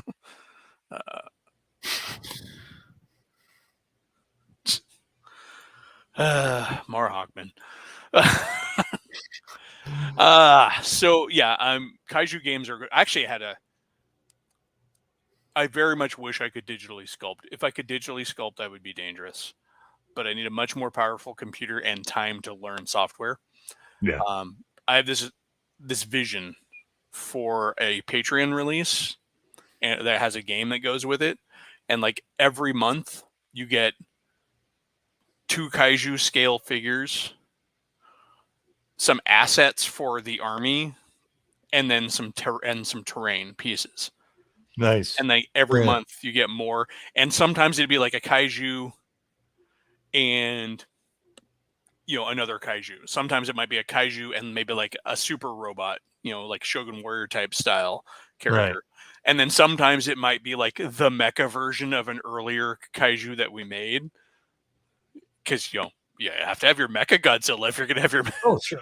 Yeah. And ultimately, the super extended view of that would be after we got enough kaiju put out, we would then release a builder kit, which is the ability to 3D print parts and put it together and build your own kaiju kind of a thing, because they have some similar styles, and it's, I don't know, again, ideas within ideas within ideas. Oh, always sure. a lack of time, money, and skill, but that's why I need a wealthy benefactor and or somebody who's willing to like capitalize on my ideas. I've been known to do that in the past. I've actually gone ahead and just fed my ideas to people with games. Like, here, use this. Oh, that's a really good idea. What do you want for it? Just give me some copies of the miniature when it comes out. But yeah, or like, I can't pay you to make these figures, but if you want to like put them up on your store and sell them, that's cool. Yeah. But here's my ideas. Let me feed them to you. I don't know. So Cody, you do a lot of historical a lot of historical gaming, right? Miniatures gaming. I do. Yeah. Yeah, and Napoleonics is your favorite era, you said, right? It's my favorite era, but that and the American Civil War are the two that I do. Yeah. So, American Civil War, like, how many? Like, do you just build a single regiment yourself? Or like, are you one of those guys who like has a favorite regiment and you just kind of keep building it out and building it out and building it out, or do you pick? Or you just like kind of jump around to a bunch of them, or do you paint generically and use it for whatever regiment you need it? Yeah, I paint fairly generically in the scale. Well, I have so American Civil War I have in every scale. So I have. Do you have it in 54? No, but I do have 54 stuff underneath the couch there. But I do have. So I have 6mm. I have 10mm. I have 15mm, and I used to have 28mm. I sold the 28mm stuff not too long ago, but. So, but it depends what kind of scale of game you're playing. So for like, usually I play in 2 scales. So for 6mm, I do brigade scale. So each stand equals a brigade. Yeah. 15s, I use each stand equals like a company, and we're playing, like you're controlling a brigade. So like each player, like that's your army is a brigade. So it just depends what kind of scale you want to play, and the scale of miniatures kind of can determine that. But yeah, cool. I'm just curious because I mean, I know some people who absolutely just dedicate themselves to perpetually building on like one army. Yeah. Well, I mean, like American Civil War is fairly generic, anyways. There's not many. There's a few. But there's not many units that are like really unique. Yeah. I mean, there's a few like the Louisiana Tigers, or like whatever, like the Iron Brigade, or with their floppy hats and their. Yeah, but overall, it's pretty generic overall. Yeah. So, but Napoleonics is very specific, and that's a whole like that's a fucking black hole of wargaming. And I went down that hole too. I used to have like just massive hordes of 15mm Napoleonics, but closest I've ever come is when I was building my German Fallschirmjägers for World War II. Yeah. Really liked the Fallschirmjägers. I like the German equipment. There's always like, there's this weird attitude that comes out nowadays. Oh, you play the Germans? How do you play them? Somebody's got to play the bad guy. Oh yeah. I mean, World War II wasn't a fun slap fight in the back alley. It was just there was evil at stake. Like whenever I play World War II, I generally like playing the Germans just because they're the underdogs. Because usually most people are playing late war, and so the Germans are really fun to play for me because they're really undermanned. You're under-equipped. You don't have a lot to work with, so I like that challenge usually. But they kind of have their guys tend to be better, but their equipment is running out. Yeah, No. If you're playing late war, you've got like the that's true. you know You're on the dregs because yeah, guys are you've dead. got like the third rate Yeah. troops and stuff. So and generally when you're playing with World War II, most people are playing like after the D-Day invasion. So it's you're undermanned, you're under-equipped, you have crappy troops, and that's fun to me. I like playing the disadvantaged, underdog units. So for me, Germans, one of the things that always appeals to me about Germans is just I like their hardware and their uniforms. Oh, better. sure. And I like the fact that they have a variety of hardware. Whereas when you're playing allies, it's like I've got 8 million Shermans. Yeah, I've got Shermans. And then like maybe some more Shermans with sprinkles on top, and here's a Sherman with a swirl. It's like ice cream, right? It's all still ice cream, but it's with the Germans though, you've got the Panzers change very differently. They as they go from from the 2s to the 3s to the 4s. 4 is my favorite Panzer. I know so many German players are like, oh, the Tiger is so cool, and yes, it's a neat looking tank, but I prefer the 4, the Panzer, the late model Panzer 4s. No, the Panzer 4s. Right, which is called the Panther.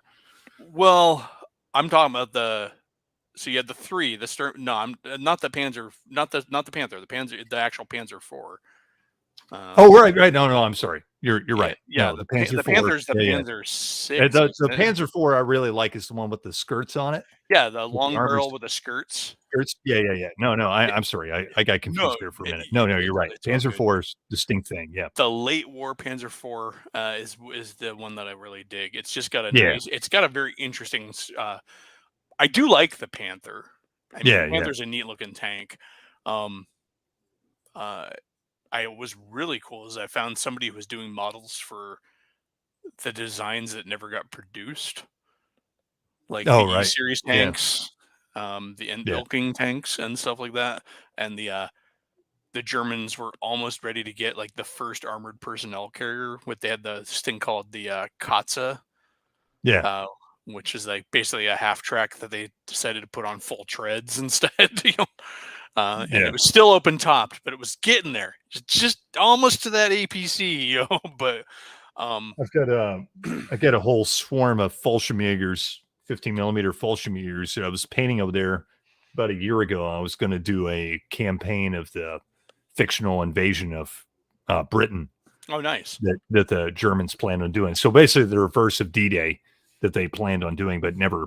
Of course, never happened. But Sea Lion, wasn't that? Yeah, Sea Lion. Yeah, Operation Sea Lion. So I was painting up figures for that, and never quite finished that project. But I did paint all the Fallschirmjägers for it. Yeah, I had a bunch of Fallschirmjägers painted. It's funny is then originally it was painting that. So originally I got them to go with Gear Krieg, the sort of the World War II cousin to Heavy Gear. And then I got into Flames of War, and I just kept painting. You just kept using those, but I was never able to get a hold of gliders, which was always a cool way to use your Fallschirmjägers to have them glide, coming in the gliders rather than parachute. Yeah. And most of mine, because I picked up a huge lot on discount. There was it was when Battlefront was transitioning to its official Flames of War range. And so they had all this stuff out in stores that were in old packaging. They're all just generic Battlefront packaging. And I went in the local store and he had this huge basket.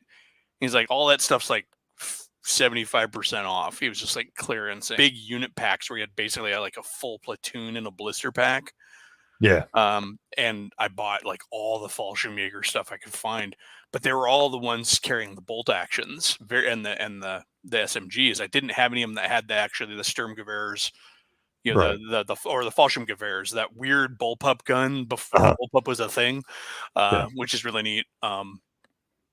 So I could never get a hold of any of those, but they're cool figures. They're in my box. It's over there somewhere. Yeah, the most epic World War II. I've played a lot of World War II because my local war games club that I used to go to every Tuesday. I don't do much anymore. They They play a lot of historical stuff and a lot of World War II. But we went to Historicon, which I used to go to Historicon every year, and I used to volunteer there. It was this epic game, and it was the Battle of Crete, and it was the whole fucking battle, and it was like 6 tables. We're talking like 8x6 tables, all like, and so everybody, you had like 4 to 6 players per table. And the Fallschirmjägers, of course, it was all Fallschirmjägers, that dropped on the island of Crete. But you would actually hold them in your hand, and you would it was pieces of paper, and you just drop them, and wherever they landed, that's where your troops landed, and your supplies. That's cool. And so they would drop separately too. You had to go pick up your canisters and all of that, right? Right. Yeah. So, and the other thing was all the tables were connected, so you could like move on to somebody else's table at any time. That's cool. And it was just it was an all-day event. It was huge. It was massive. And this guy actually built the whole island of Crete on like all these separate tables. And it was amazing. I think I've seen pictures of that. Yes. Yeah. I mean, it's I'm sure it's out there because it's definitely picture worthy. Oh, for sure. But it was amazing. We never did any historical battles when we were playing. I was playing a historical game, but we just would fight. And the only opponent I had to fight against was my buddy's Russian army. And in Flames of War, that just got ridiculous because, any armor unit becomes a parking lot in Flames of War. Flames of War is not very historical anyways. It's basically World War II 40K. Yeah. I don't consider it. I mean, it's historical in that it uses historical vehicles and stuff, and that's about all I'm willing to go on. Well, I really had fun playing like the first edition of Flames of War was really good. Like it was just a really fun game, but like the latest editions were just silly. I mean, it was just I didn't really care for it. I mean, you have like artillery on the board at 1-to-1 scale. Like, what? They very much did fall into that GW thing. I actually found my my Gaslands vehicles here. Let me pull these up here. Let's show you. These are the conversions I did for Gaslands. Where to go? Stop. Hey, where is it? There it is. So here's one of them I did. Nice. Yeah. This is built off of a fire truck, like a fire command vehicle. And so I built all of that scaffolding with plastic card. Yeah. This is like chicken wire, and those are 40K flamers and some 40K gas tanks. Let's see. I got another one. The one I really like is this one that I cobbled together from many cars. Oh, and the damage there, that's my Dremel tool with a router tip against the metal. The suspension is totally redone too on that. And then here's my big old leader that car. was really nice. Yeah. Yeah. This one, there's a good side view of it. It's all got the boss would sit up here in the back. It would sit up in the back, and it's got room for a couple of drivers up front. That was a fun one. Some in progress. Oh, here's a very kitted out one. This is more of a traditional Gaslands one with a missile launcher and a turret gun. Yeah. But here's the side view on it. And there's my 3 Mad Max looking ones. Nice. Yeah, those look great. Those are really fun, and that is the end of that. And this is my Facebook posts, but no, I post so much stuff to Facebook that it's kind of you have to go digging for it. But yeah, Gaslands, I when I got into like modding those Matchbox cars, it was insane. My wife was out there picking up bags of Matchbox cars at the thrift stores for me. I had a full grocery store paper bag full of Matchbox cars. And at first I was just kind of going one by one, and then I started to assembly line thing. I started drilling them all out and parting them all out and starting to sort their pieces and stuff. Like, here's all the wheels I have, here's all the frames, and still left a whole bunch of them when we moved. I'm like, I can't justify space for these because I haven't touched them. But I went down this giant rabbit hole, just modding and just going on this mad storm of just creativity because you just get nuts with them, and it doesn't have to look perfect. Like you saw with that fire truck, man. You just kind of ramshackle it. And, Oh yeah.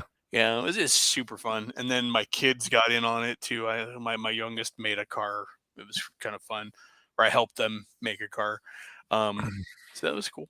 But, we did a lot of that back in the day with Car Wars. When I got into Car Wars as a kid, I converted everything up to that scale of Hot Wheels and made templates for it, and we converted cars and added 40K guns to them and everything. And yeah. But yeah, it's a lot of fun. It is fun, and because they're so dirt cheap, and you can just buy bags of them at your local thrift store, it's so easy to get raw stock. The hardest part is the bits, and nowadays with 3D printing, there are guys just selling bags full of knobby tires that are done in the scale or armor plates and stuff like that. If you don't want to cut it all out like you saw me doing there with various pieces of plastic card, there's people who got your back. They got blowers that you can put on them. They got whole engine blocks and everything. So it's, you can get into it as much or as little as you want. And honestly, I think that's the coolest thing about gaming right now, whether it's role-playing games or miniature games. It's so easy to get into it. For example, you're a historical guy, right? There are free historical rule sets out there, like 3-page sets of rules that you can just pick up if you wanted to get into it and don't want to buy some glossy book. You can, there's board games for it now that'll give you a really accurate, well, there's always been board games, but it's just so, however you want to get into gaming, there's so many routes for it now. Oh yeah, for sure. And there's so many people doing it now. And I feel like there's a lot more cross-pollination between types of gaming. Like back in the day, I remember like RPGers were RPGers, miniature guys were miniature guys. There was some cross-pollination. Like all my friends still kind of that way. Is it still kind of that way though? Yeah, it really is. Like I noticed maybe it just wasn't where I came from. Yeah, I noticed this a couple months ago because I've always just been a gamer. I play board games, I play card games, I play role-playing games, I play miniature games and everything in between. But I guess, it never really came to me that like not everybody's like that. And a couple months ago, I'm sitting there like at a convention, and it was a miniatures convention, like drinking beer, and we're just hanging out. And I'm like talking about all these different games, and everybody's just like, nah, dude, like we're not into that, and I'm just like, what? Oh, wait a minute. Yeah, you're probably being the turbo geek in the room. You're just like, Yeah, I mean, and then I realized, especially being on YouTube, like a lot of the role players, they don't give a fuck. I mean, some of them do. Don't get me wrong, some of them do, but like a lot of them don't give a fuck about like miniature games, or if they do, they're very limited as to what they give a fuck about. I think that guys like you and I who will play just about anything are very much a rarity. Just the ability to see the fun in all different ways. Not everybody can do that. Yeah. Yeah. Well, I just like games. That's at the end of the day, I've always just liked games. Even when I was a little kid, I wanted to play, games of any sort. So I've been making up rules for how to play. It's funny. It's like when I say I like games, I'm similar to you. I didn't just play make-believe. Well, I did. I would play make-believe with stuff, but then I would come up with rules for my make-believe. Even before I knew what a war game or role-playing game was, I would come up with some sort of mechanic in my brain. Like, Yeah. No, I did the same thing. Like, you have 4 legs, therefore you can move faster, kind of a thing. No, yeah. I mean, I've told the story, me and, I've talked about my buddy Andrew, and, before we even knew what role-playing games or war games were, we would have little toy soldiers and alien toys and stuff, and we would have rules for it. Be like, I remember us like creating this whole like universe with these little space alien figures we had, and I had like the ice ones and he had the fire ones, and we were like, okay, you have this world, and we actually made up rules for it. It's like you roll a d6 and you generate this much like crops for a month, and the crops generate like population. And I mean, we had this like complex thing. We're like 8 years old. And we're like coming up with the rules. We're like making a game for the toys we had, Yeah. And even when we played outside, I did that. I'd be like, okay, we're playing Nerf guns, but like, here's the rules, like, yeah, I remember getting down to like, even the idea of like hardcore WYSIWYG, like, okay, that guy can do this because he has that. Right. And Yeah. and to the point where like my friend would be like, and he's gonna do, I'm like, no, he can't. He doesn't have a jetpack. He can't fly. Yeah. How's he flying? Yeah, absolutely. Well, I want him to fly, but that's not how that works. What is he, psychic? He's got psionics, okay. But yeah, so but like going back to the point, I don't know if they're, and I could be wrong on this, I tend to live in my own little world most of the time, so I don't know, but it doesn't seem to me like there's as much cross-pollination that I think there would be nowadays. I'm jaded too, because I have a weird history as a gamer. So having grown up and always lived in the same area my whole life until I have too. Yeah. Yeah. I literally would move from one neighborhood to another, and friends from my old neighborhood would come hang out with me and the friends from the new neighborhood, and we'd just game and do things. And then eventually I would run into like the people who ended up after my post high school years, my roommates for years were just the same kind of gamers as I was. And so like we would build armies at the same time, and we would build decks at the same time, and we would play board games together, and we'd all be in each other's campaigns. There was a period where we lived in, we call it the Garth house, because it was the house that he inherited from his mom when she passed away. We were living there, and then she passed, and so we just stayed there. Huge house. It was like a 3,000 square foot house. Nothing that a bunch of bachelors need to be living in. Fortunately, we're all nerds and didn't get in a ton of trouble with it, because I mean that's the type of house that has like 2 kitchens and kind of a thing, and but we would just like, it was never, are we playing tonight? It's like, what are we playing tonight? Oh yeah, no. I mean, like it's funny, like how me and you have very similar gaming backgrounds, because I had the exact same thing. So I always hung out with older guys, and so when I was still in high school, all the guys I hung out with were already graduated from high school or long graduated from high school. They were all at least 18. Some of them were 20s, 30s, but they all lived together. Like a lot of them live together in a house. So, we go up. I mean, it was gaming every day. Oh yeah. And it was not a question. Yeah, it was the same kind of thing. It was just there's nights you'd come home from work, a game would be in session. You're like, all right, guys, let me get a bite to eat and get out of my work uniform and just And sometimes it would just be like 2 of us. It'd just be like we'd be waiting on everybody else to get off work.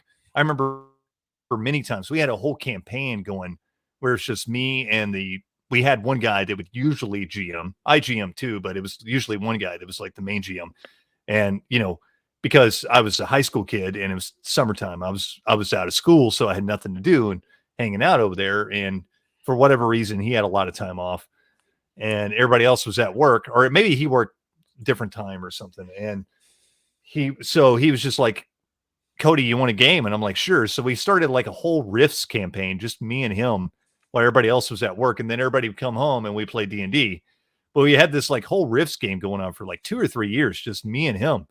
And it was like one of the most memorable campaigns I ever remember. Just like me and this one dude, just basically playing like, one-on-one role playing. Yeah. So I met my buddy Garth in 8th grade. I had transferred to a new school in middle of 7th grade. And 7th grade was just miserable for me because I was kind of a poor kid, moved into an affluent neighborhood, went to an affluent school. So of course I was shit, right?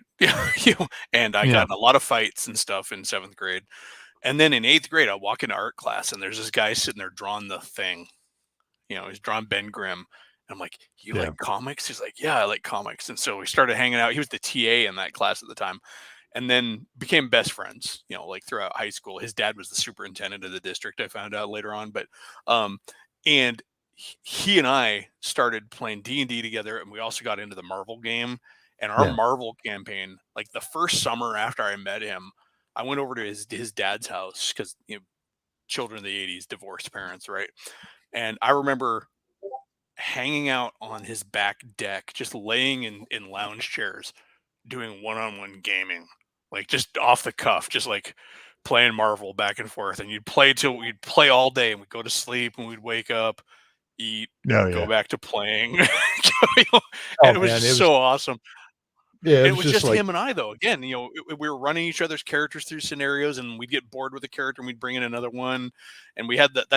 You know, I've talked about how we had this huge Marvel universe built up, and that's how we did it. We just keep playing, and then we'd bring friends in, and we'd, it was amazing. It was just back then, like when I was young, it was just like endless gaming for me. That's all I wanted to do all the time. I think it annoyed everybody. Because, like, you know, we get off school immediately, you know, off the bus or out of the car or whatever, and I'd be like, all right, let's game, you know, let's play D&D. And I remember, like, you know, I talked about the twins. You've met them, and we still play. I'd go over to their house, and we'd be watching a movie or whatever.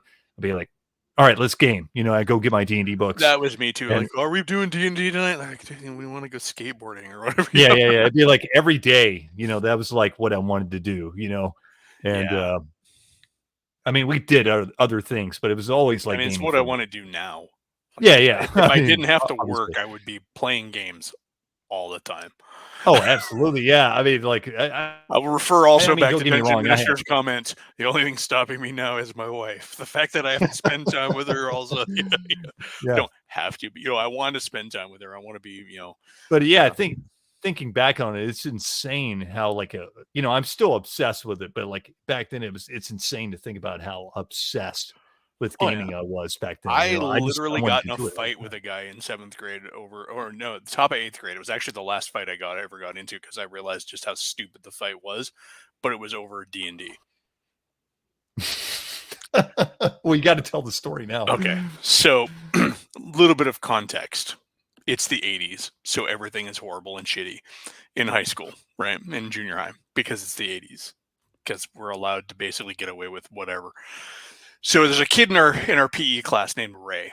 And so it's me and my buddy Garth that I previously mentioned in the same PE class, and then the whole rest of the PE class. Well, Ray is, if I am a poor kid in an affluent neighborhood, he's the guy he's the guy who makes me look affluent, right? His family is just super poor, right?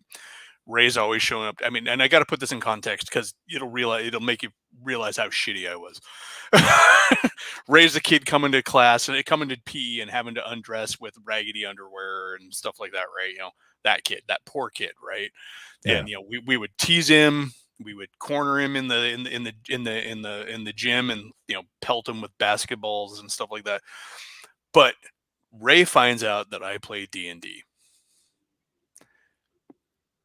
And then he just decides to do that thing that everybody does when they find out that you're a fellow gamer: tell you about their character. Okay, yeah.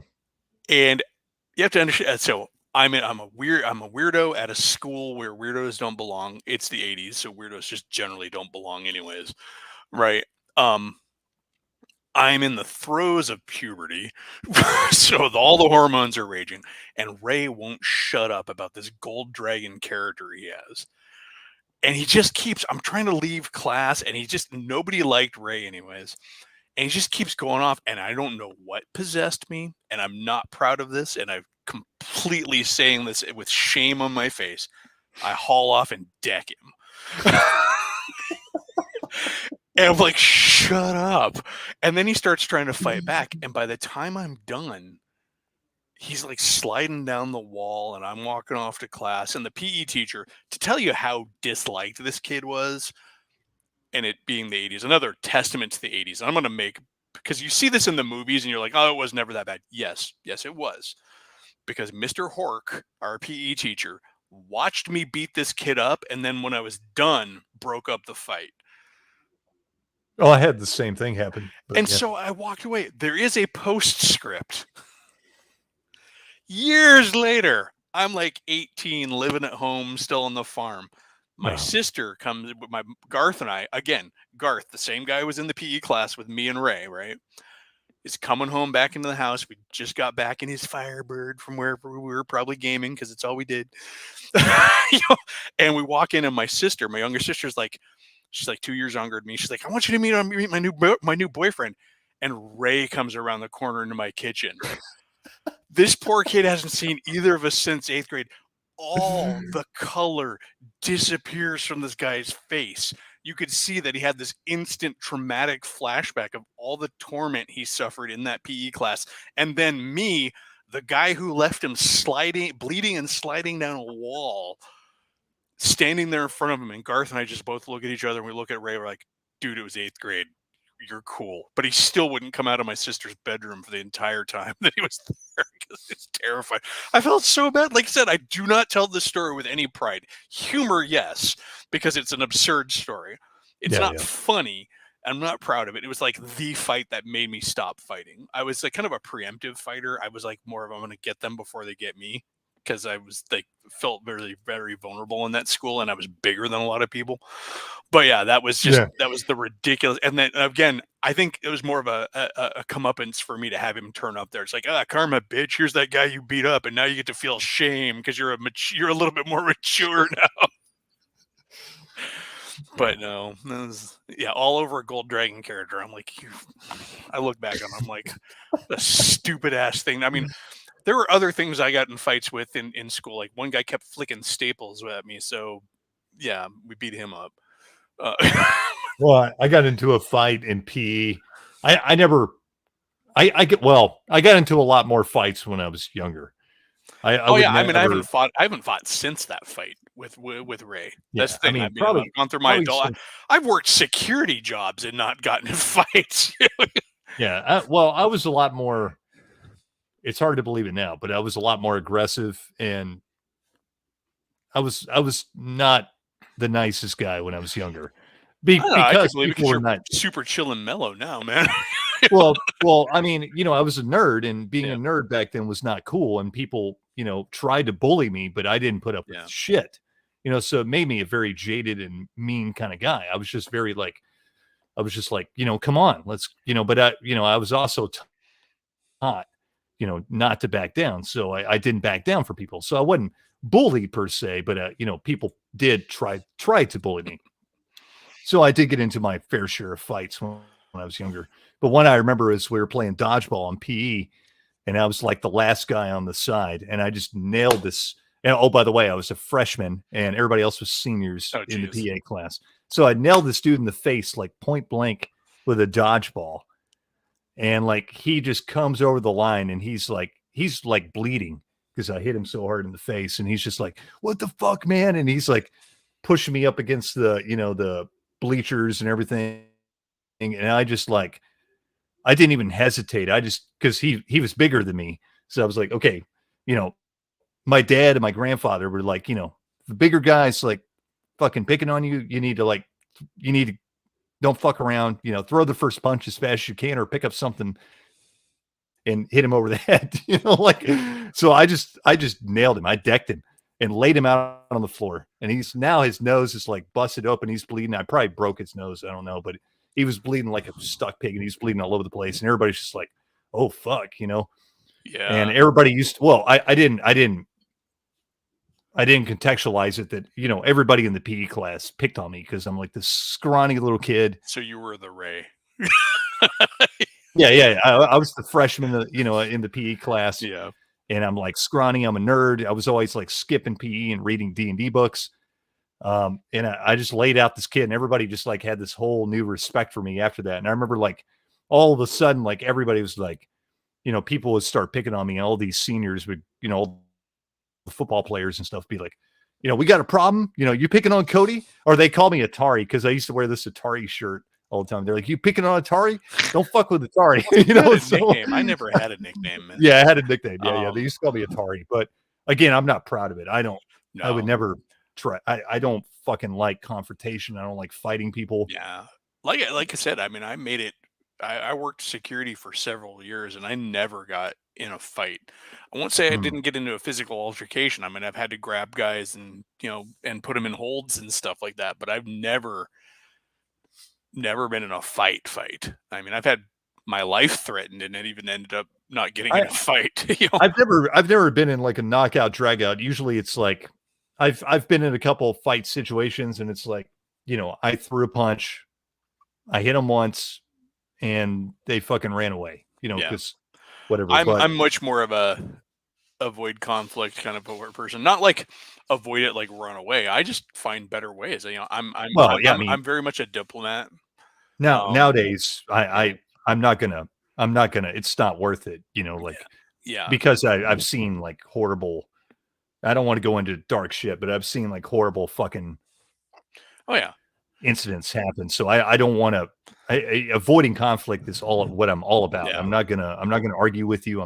It's not worth it. Yeah, it's just it's like not if fucking you worth want to say words at me, there's no words that you can really say to me that are going to get me to fight you. If you're Yeah. going to get in my way and try and make me fight, I'm going to just keep trying to go the Yeah, other way. 'Cause exactly. I can't be that's me. bothered. I mean, especially now I'm 52. Like I'm not going to heal. Oh yeah, I mean, even at my age, like I'm not a spring chicken anymore. Shit, I cough wrong and I'm out laid on my back for a day.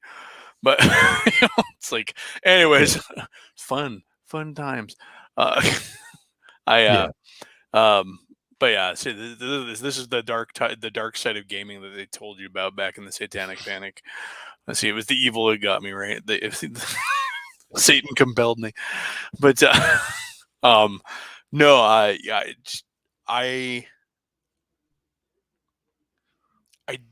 gaming for me has always been one of those things that I just do. If I'm not playing games, I'm thinking about games. You and I have gone back and forth about all these different ideas that we have for games. Like I always have some idea. What I don't have is the stick-to-itiveness to make them happen. Yeah, that's generally my problem. I mean, not just games, but any kind of like endeavor. I come up with all kinds of ideas and I don't ever see it through. Yeah. But even games, man, I probably have like I don't even know how many games I've written down notes for, or as I look at my wall of shame. Yeah, so yeah, but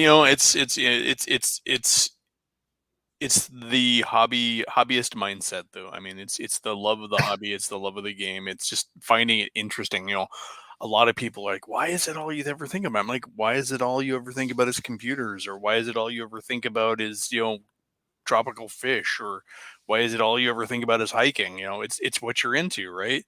I can't get into sports. I'm not a sports guy, everybody has their passion, Yeah, I mean, my only two passions are like game. I like other things, but my two passions are music and games. Mm-hmm. And it kind of flip flops what I'm like into more at certain times. But gaming, well, both of those things are like constants. They've never gone away. They're always with me. They never go away. They never will go away. They're always like a part of me. Here we go. Yeah. All right, Dungeon Ministry, you write it, I'll buy it. Tropical Fish RPG. All right. Yep, there we go. It's Finding Nemo, the game. All right, but you have to write up stat blocks for all the fish. Maybe it's a game about how you like raising tropical fish. Oh, good Lord. That's like those video games that are all the rage now, like doing a job simulator. Like power washing simulator.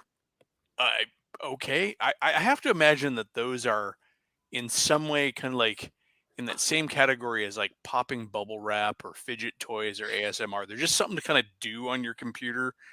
Because to be honest, it's like if I'm going to sit down in front of my computer and play a video game, I'm not going to spend the time doing something as mundane as pressure washing or pool cleaning.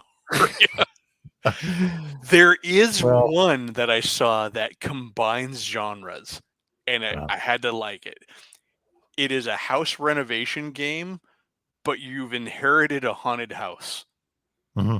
but you're trying to renovate it so you can sell it, but shit keeps happening. No, I mean those kind of things are pretty fun. And I was about to say some of my favorite, really my favorite kind of video games, which I rarely play anymore, but my favorite kinds are the ones that are just like open sandbox kind of games Yeah. where you just kind of piddle around and do whatever the fuck you want, you know. I know my kid and I, my oldest, oh no, excuse me, my youngest, pardon me. He and I like to compare notes on our Sims builds. We like building houses and Oh yeah, trying to constantly see just how complicated and interesting a house we can build with that. And you get me into any game that has building in it, and I will build. We used to play Conan Exiles, my wife and I. We ran a Yeah. server for a while. And she would go out and get all these materials and have, I'd come in, I'd log on next time, and there'd be this huge stack of materials, and then it would be gone in like 10 minutes because I just built an entire wing to our fortress for just the two of us. Right. Yeah. Because I just like the building and playing with the building sets and stuff like that. It's really fun. Restaurant City on Facebook. I never got into Facebook games, so that one missed me. But I do know, like, I mean, that goes all the way back to like Burger Time. But it's funny because there are video games for everything. I'm one of the ones that some of them get pretty sophisticated. Have you ever seen like the ghost hunter games that are out there? No. There are games where you and your friends can like co-op play going into a haunted house with your EVP sensors and all of that. Oh, my wife would love this. No, it gets even better. Yeah. They use your mic and stuff too to like some of the games have it to where like you can't hear the other player if they're outside earshot of where your speaking comes from. Yeah. But also you can talk to the ghosts and like show me a sign, and the game's programmed to respond into certain things. And they'll give you like files. Yeah, he's talking about. There's one of Mar Hockman's talking. Phasmophobia was one of the first ones. Oh, There's wow. a bunch of other ones, and on a lot of them, you're like gathering clues to try and identify the ghost type, so you can then like figure out how to get rid of it. And they have varying degrees of scary shit. There's also Bigfoot hunting games, which are fun. Where you go out and like try and track down and hunt Bigfoot. It's the amount of games that are out there that just I would have. Back when I was much bigger into video games, I would have really got into. Oh, I did that. What, just break and enter in your neighborhood? Yeah, we used to do that. Yeah, there's a lot of like here in Middle Tennessee. There's a lot of like abandoned old plantation houses and stuff, like left and forgotten, or Victorian era, and we would go. Or old cemeteries, we'd go like, out there and like ghost hunt before it was like, a big thing. When I went to Maine one winter, that's the one thing that was really creepy about Maine was just there would be random graveyards. Yeah. Like you're going down a road and there's just a graveyard. There's no buildings. And the graveyard just kind of disappears into the tree line. And, and it was funny is I had been out into those woods and stuff in Maine that one winter, and then like several years later, Blair Witch came out, and I'm wondering if Blair Witch was much more frightening to me because I had that in my head. But when I visited at the time, my brother was living in Maine, and I was in a bad place mentally, and he's like, "Why don't you come out and stay with me for a month or so around the holidays?" And so my mom bought me a bus ticket, and I took the bus from Seattle to Maine. Wow. 5 days on a bus. Yeah. And I got there and I got really bored at times because he was living there with his fiance and her kid, and in this little town called Old Town, Maine, literally called Old Town. And I got to taking like midnight walks around town, and this is just this old town with a bunch of Victorian houses. Like the building where his apartment was an old Victorian mansion that had been broken down into apartments. Yeah. And so I'm walking around and everything is just spooky, creepy. It's cold. The ground is crunching under my feet. The moonlight's filtering through the trees across the snow. and I'd started like seeing shadows moving around and hearing like crunching on the ice when I wasn't moving, and I'm like, and then I passed this freaking church that up in the steeple, they had like some sort of weird green light going. I'm like, that is just eerie, right? Why is that there? Why is there a green light in your steeple? And then it's also, I found out later in town, um, there's a library there that was built by Stephen King that he dedicated to his daughter. Uh, Um, and I saw it for the first time in the daylight. This is in Old Town, Maine, man. Um, Jim is tuning in. That was when I went to Maine for the winter. Anyways, so on one of these walks, I walk past this library that he's got there, and it is just creepy at night. So it's got big vaulted windows, kind of the ones that are curved at the top and then flat at the bottom. Yep. And there's a red security light in there, and so they were glowing red from inside. And all I could think about is like the Amityville covers. But I shit you not, the AC system or the HVAC system on that building sounded like breathing. It wasn't just a constant kind of hum like you would get from AC. It would go. I'm like, did Stephen King build that way on purpose? This is the creepiest thing. But yeah, I mean also the first time I've ever seen a river freeze to where the surface of it didn't look like it was moving anymore because it was frozen over. So Old Town, it's famous. Its claim to fame is they have the largest all wood canoe manufacturer in the U.S. now, like the oldest manufacturer of wood. So we're at 2 hours, folks. It's getting late. I should probably call this to an end, even though I've been having a fun time chatting. It is. Are you good to go, or continue going, Cody? You were yawning a little bit there. Oh, I'm yawning, but I mean, I'm good to go for a little bit. I Yeah. can't stay up too much longer. Cool. Yeah, Snohomish's library was creepy too.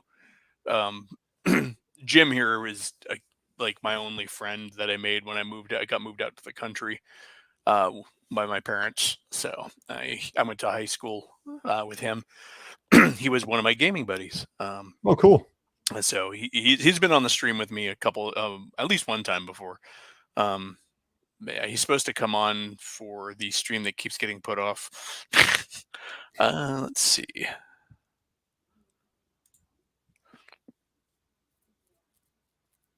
Some units have wonky settings for temperature control, and that's true, especially with a library where they're trying to maintain climate control because the health of the books, stuff like that. Good night, Logan. Have a good one. So, out of your game collection, Cody, what is the game that you've never been able to play that you absolutely really want to play? Talislanta. Well, I've played Talislanta, but I haven't played it enough. I don't know. There's a lot of games over there. Maybe I'm trying to think what I got over there.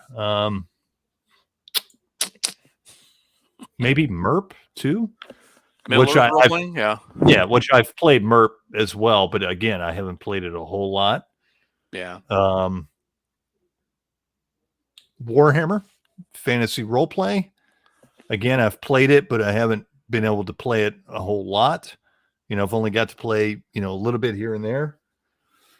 But those are the few I can think of that I've really like. I really love those games, but I've rarely got to play them. Yeah, for me, I mean, there's Gamma World. I've played it a couple of times, but never been able to actually get into it and play it. So yeah, it's one of the reasons I picked up the book because I'm at that weird age or generation where I still like the print books, even though I've got it in PDF. Sure. I'm the same way. Yeah. I find that I absorb information better in print. I like to have the print for when I'm reading the book, or also for when I'm flipping around through inspiration. Yeah. The digital files are good for reference, like when I'm playing online or even at the table. Gamma World's one I would like to play more of. I do have a game I've mentioned several times before, which is called Justifiers. I have played it. It's an indie game from back in late 80s. It's fun. I've played it a couple times, but I would love to be able to get a campaign going in it. Star Frontiers, that's Yeah. one I really dig. That I've only played a little bit. I have a copy of it, but yeah, I've played Warhammer Fantasy Battle or Warhammer Fantasy Roleplay, excuse me, is one that intrigues me. I've played it once. I've run actually, and that time I was running it. Um, there's a lot of games I find that I worry that my desire to play them and my love of the game may outstrip what the game is actually capable of. Yeah, probably. I mean, sometimes games don't really live up to what you think they're going to be at the table. It's kind of hard, even though all these years of playing games, it's still kind of hard to judge what it's going to end up being at the table. And I've definitely had that experience with games. I think I'm going to really love it, and I think I really love it, and then we actually start playing, and it's not as good as I remember it being, or it's just not as good as what I thought it'd be. Shadowrun, but you know, yeah. So, Like I worry about but that, for example, with Justifiers. Justifiers is a game that I'm really into, and I really like the setting and the setup and the concept. But I worry that it could lend itself to a rinse and repeat feeling. And yeah, I don't know if you remember any of my talks about Justifiers. You get slingshotted one way to a planet, you have to land, and then you have to justify the world for the corporation you work for, and then do yeah, your return trip. Um, now, in the context of the game, like every printed adventure for that game, and there are actually several, which is surprising for an indie game, there's something special going on the world that you go to. And so my right, fear is that if the adventures don't feature that some sort of alien artifact, an indigenous people, some sort of specific thing, that then it will feel very blah. I mean, even though there's a lot of potential for action and adventure just on a wild planet, yeah, I worry that if I were to try and run it as a campaign, would it come out like that? The Alien RPG is one of those ones that seems really super fun, but how often can you really run it? And can you well, really yeah. do a campaign in it? We Um, were talking about this yesterday. I think with Bear. Yeah, I mean, like some of these like very specific role playing games, they seem like really fun ideas, but I don't know how much fuel they have. Like Alien, yeah, I mean, like that Blade might be Runner. fun for one. Yeah, it sounds fun for like one campaign, maybe, but like after that, like, do you really want to do that again? Of If you course, were I say really, that, but every time I say that, I start coming up with new ideas. Like we were talking about Escape from New York, and I was like, and everybody's like, "Oh, that would make a horrible RPG," and I'm like, "No, that'd make a good game, maybe I for was one listening session." to that and I was thinking about that, but what if the whole idea was you were a team of specialists it starts as Escape from New York, but then you just start being the super troubleshooters for dangerous places. So New Sure, York, or LA, this or war zone in you yeah. start off in New York, right? Like it starts off the plot of Escape from New York. You're convicts, you're sent to New York, and then you got to escape. So that's a whole campaign. And then what happens when you escape? You have to keep on the What's out run. there in the Yeah. Yeah, yeah, and then what's out there in the wider world? So I'm like, hold on, maybe this maybe this could be like a pretty good game. Yeah, and the thing about it is too, like I like for example, I have run an alien game. I've mentioned it a few Yeah, times. yeah, I've run an alien game, not with the new system, but I ran a Colonial Marines campaign, and we ran through 6 different scenarios and never featured the xenomorph. Sure. Yeah. We did.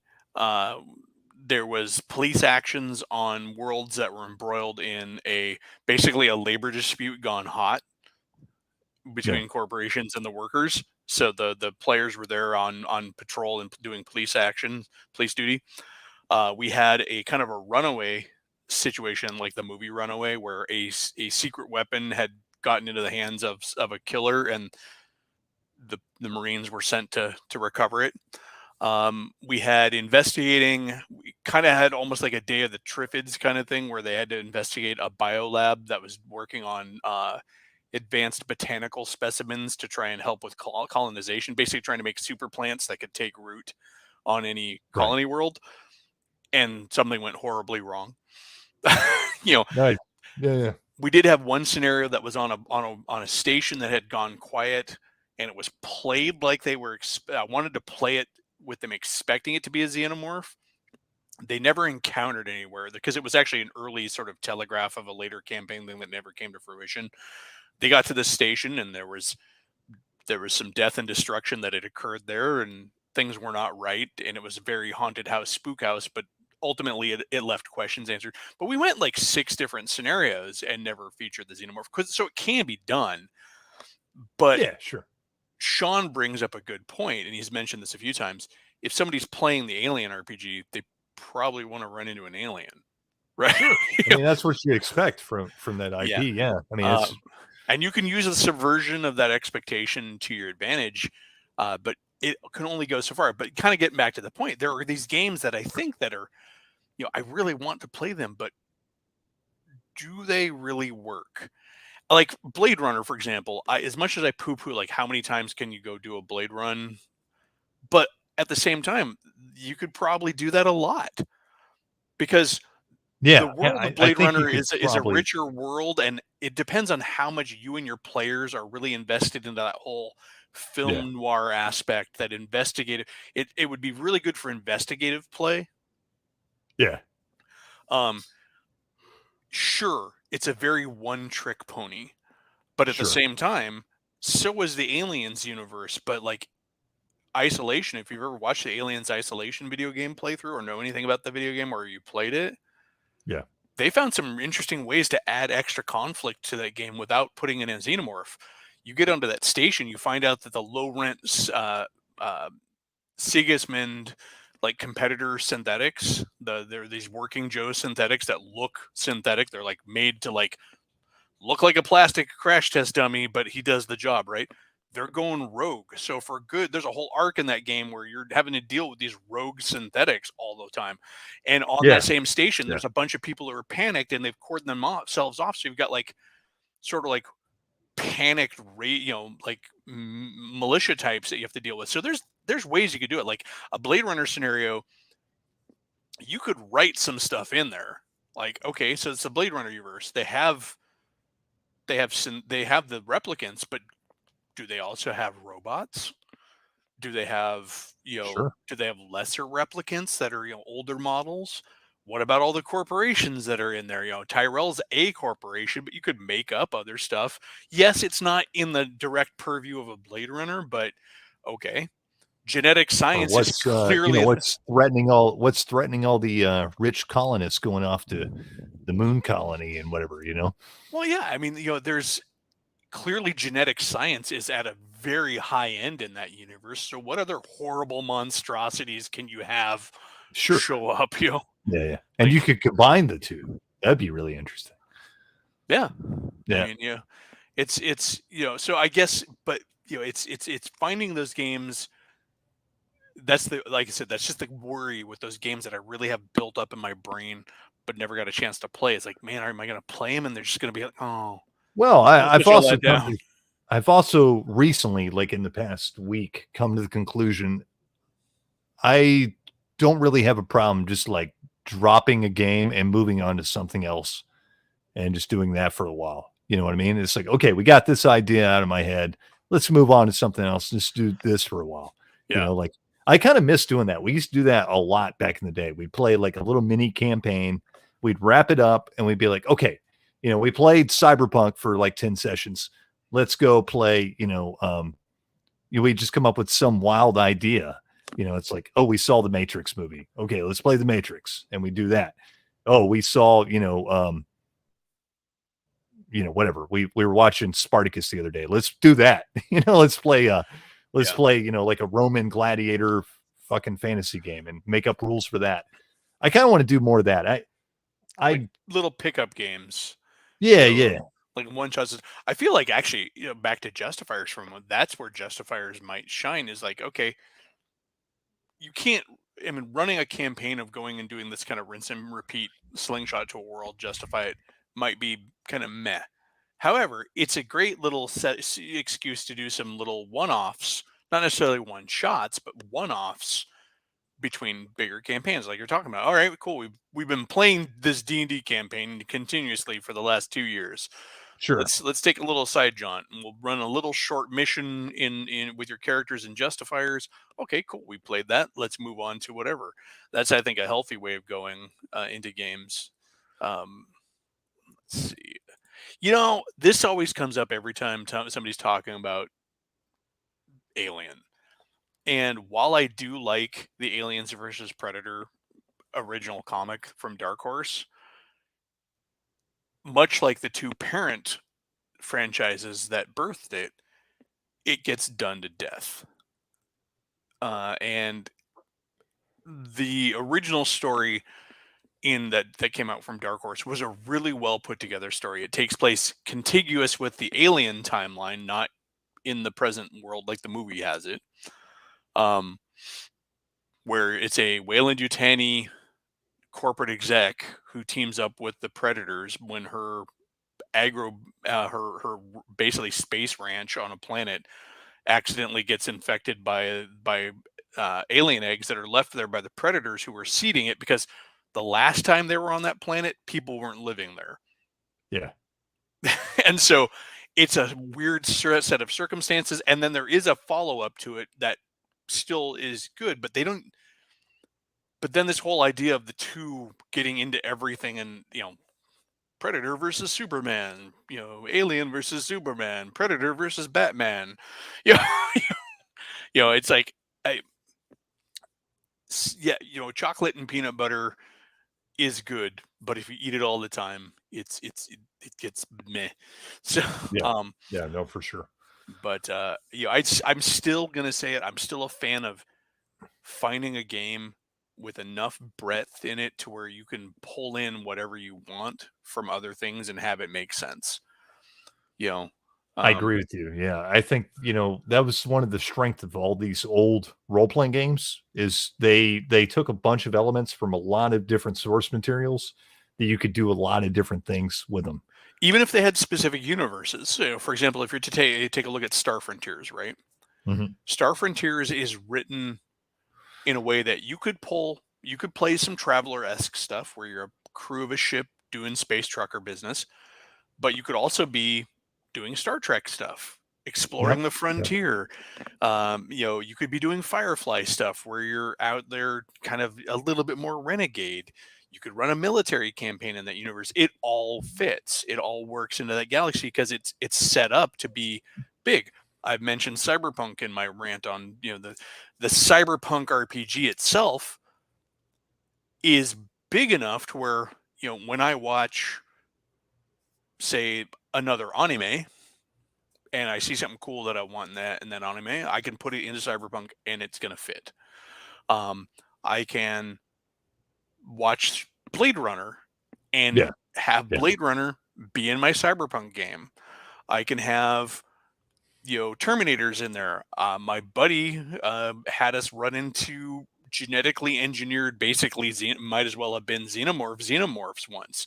We busted into this corporate facility and their guard dogs were these genetically engineered nightmare beasts that he ran as xenomorphs. I'm like, well, that sucks. We actually ran. I remember running a scenario for Cyberpunk that got a little on the spooky side. There was some creature in one of the blocks that was killing people and eating them, and when they ran into it, it looked like a ghoul. They ran into this ghoulish creature that they ran into, and it turns out it was just, it was an escaped genetically engineered thing. Yeah. Yeah, no. I mean, you're absolutely right. Yeah, But I you mean, could you can. pull from all these different resources and put it into that game because that game has breadth. It has the ability to you know yeah, I remember there was a web page that actually back in the day of web pages that that had a good Appleseed conversion for Cyberpunk 2020. Um, the same guy did pretty much everything of Maze Miniaturos. Um, well, the thing is, Mar Hockman in Cyberpunk, you could even have legit real zombies if you wanted to, because in Cyberpunk, there's all sorts of weird, crazy, wacky shit going on in the background. They might be more like 28 Days Later zombies or something like that, but you could have reanimated or not quite dead, you know, you know, zombies that are bio because there's as much bioware in Cyberpunk as there is in is and as there is cybernetics. And if you really want to get your Shadowrun on, I mean, I had a gang in one of my games that went around all dressed as fantasy characters. It was basically my nod to Shadowrun. They had to have themselves surgically altered to have horns and be trolls and Well, yeah, I mean, yeah. even like Shadowrun's got a huge breadth of ideas too. Like it's you can do all kinds of, and we did back in the day. I We mean, you played a can lot of play Shadowrun. Shadowrun and never have the magic really play into it if you wanted to. Yeah, we had groups where there was no magic at all involved. I mean, and we ran horror scenarios, and we did the Blade Runner scenarios, and we did you know investigative stuff, and we did run and gun stuff, and we did dungeon crawl shit. Like you can do all Yeah. kinds of things. That was the great thing about all those old role playing games that I think is kind of missing from a lot of modern role playing games because they're either attaching themselves to specific IPs or it's very, very focused on like some specific thing. Style of play. Like, Yeah. this is our game for playing dramatic interpersonal relationships, which is cool if you want that, but it's not going to do much else. Yeah. Right. God, I remember with Shadowrun, with the first edition of Shadowrun when it came out, and I got their monster manual, which was the book that had like all the weird paraspecies in it, and I just was totally enamored with this idea that every one of these monsters was at some point some mundane creature that had then been Right. well, not all of them. Some of them were truly magical creatures that came back into the world, but a lot of them were like mutated out of they were turned into fantasy monsters basically by the same plague that hit the humans or the magical thing. And I remember going on this deep dive, just going through lists of mythological and fantasy monsters and stuff and trying to figure out how to retrofit like what were they before they turned into this this thing was a hamster and it became kind of Yeah. and it was really fun because there was that aspect to the universe to work with. There's there's just I think a lot, like even a game like this, which Gamma World again, which seems like very specific. Oh, Oh, yeah. I you're mean, dude, post-apocalyptic. there's so much you can do there. Yeah, So much you can do. yeah, and you and I have talked about this, where I think our vision of Gamma World is a little bit weirder than the books actually depict. Because the Gamma World, the one thing that I was pointing out here is it's funny, like the world before was like some Star Trek future utopia, then it fell, and yet we have this snake guy with a 1950s Blade fan. Yeah. Yeah. Or the rabbits with 30-06s. But if you read the text of the game, that's not how guns work. Yeah. By the time they get around to the 24th century before things fell, so I feel like, and even like the cover, I'm like, those are awfully mundane looking skyscrapers. Yeah. I mean, Well, I mean that's kind of the charm of Gamma World is you don't really know. It's it's all kind of yeah. it can be whatever you want. It's very gonzo. Some of the best imagery that I imagine for what the world looked like before the fall is if you watch the old Buck Rogers TV series, and he's in New York, New York, and they show this. Oh no, New Chicago. Remember, New Chicago is where he was based, and they show Right. that like city of the future. That's what I imagine like Gamma World looking like before the fall.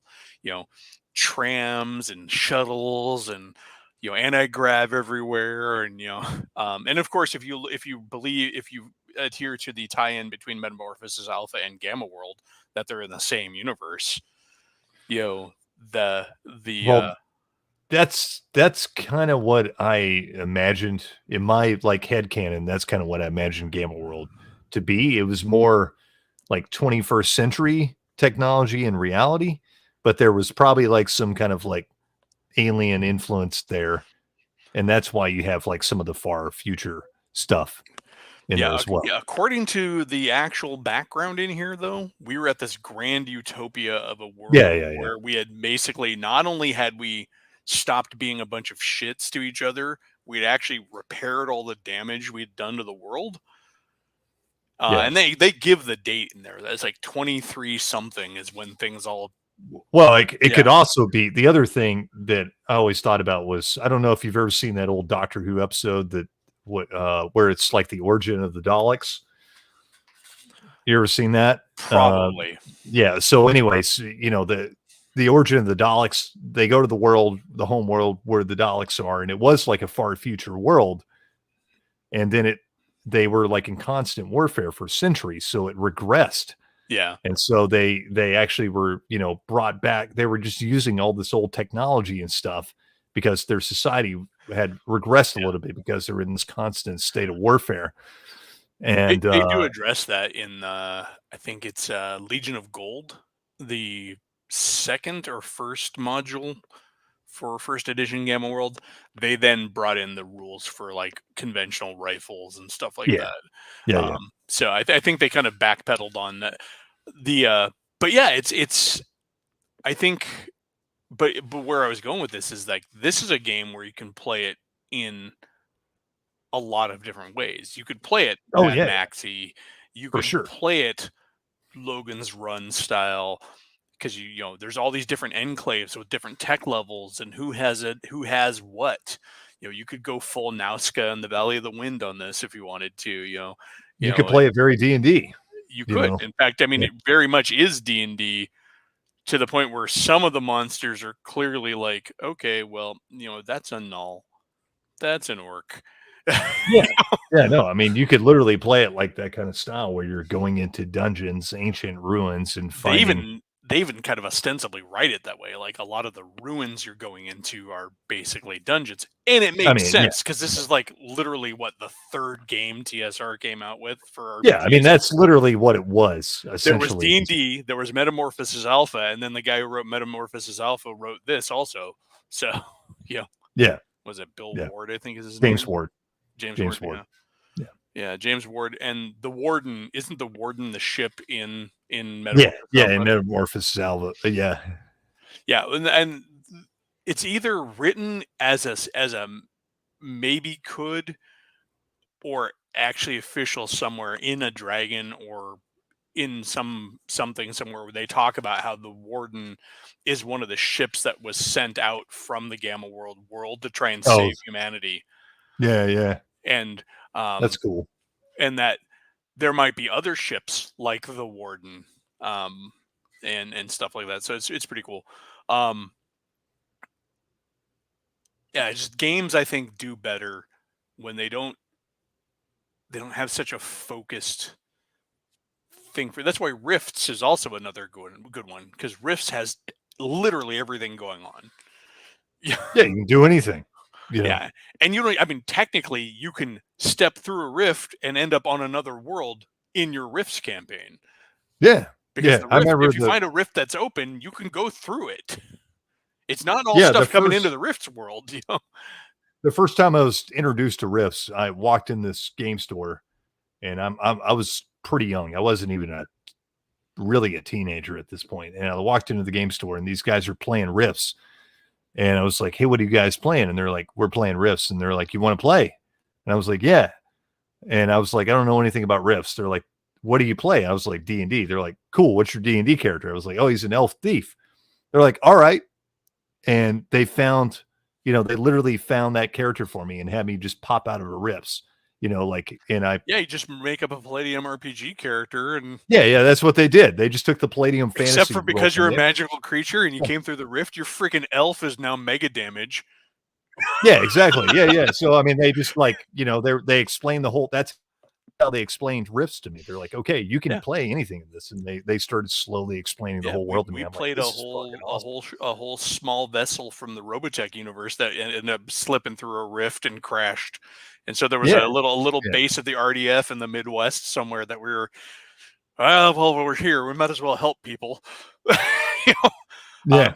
Dungeon Minister, I have not played the Quiet Year. In fact, I've not even heard of the Quiet Year. Do you know of that game? Don't know anything about All it. right, well, Know nothing about it. let's go looking.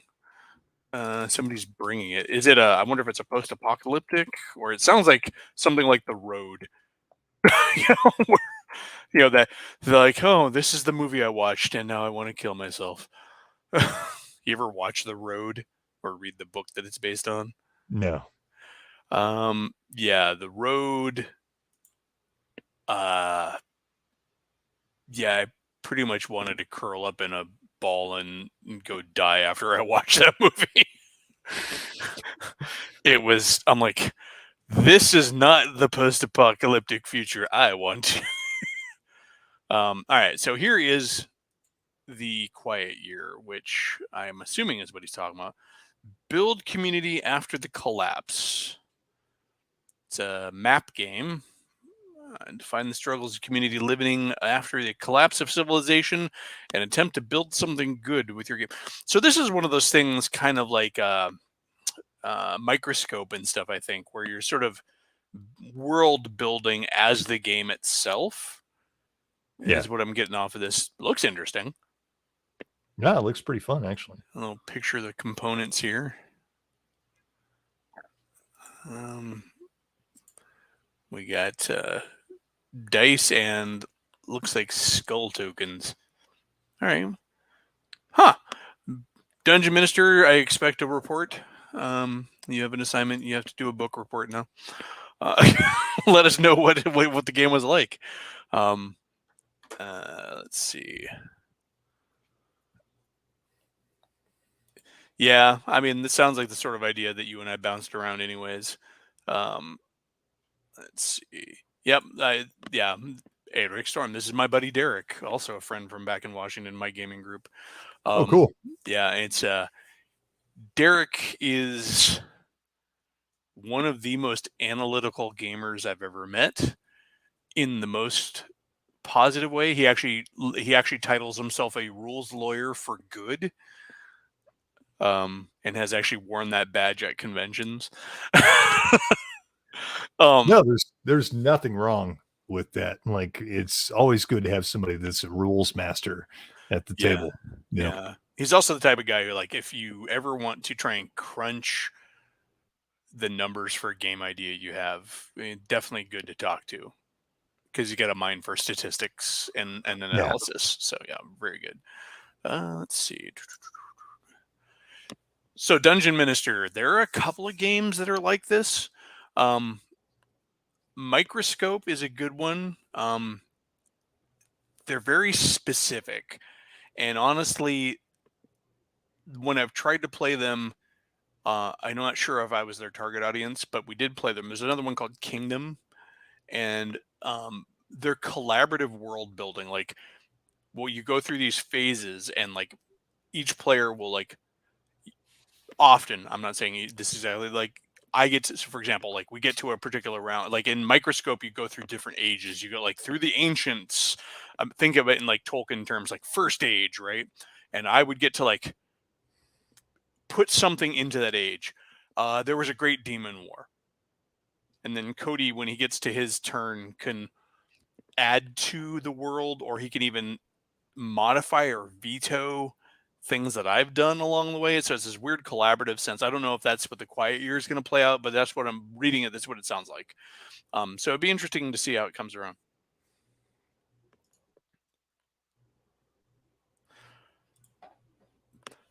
Yeah, the neat thing, and actually where these games really shine, is creating the worlds that you're then going to play in. Like Microscope, if you go through a good game of Microscope, you will end up with a fantasy world, especially if everybody's on board and they're really working collaboratively, and you don't have a guy in your group who's just going to want to, like,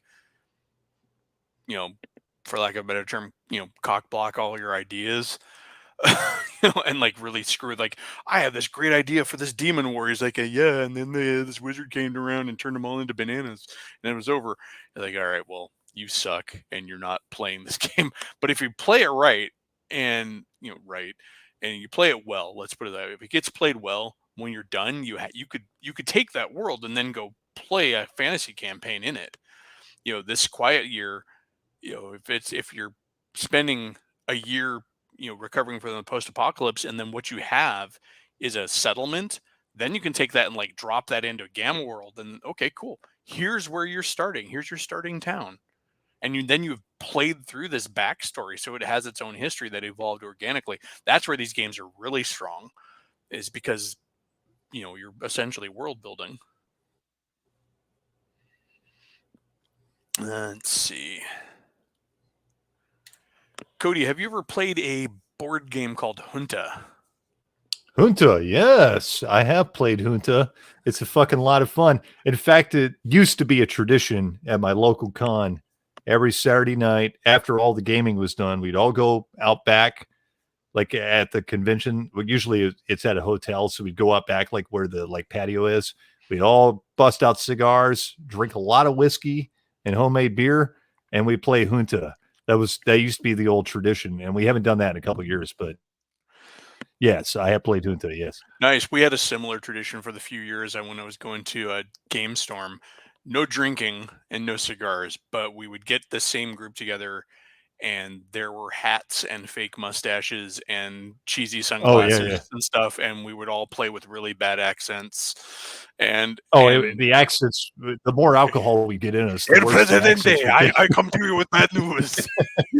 Yeah. The one time I remember playing, it was so funny. I ended up becoming so hated, but I had survived a good chunk of the game.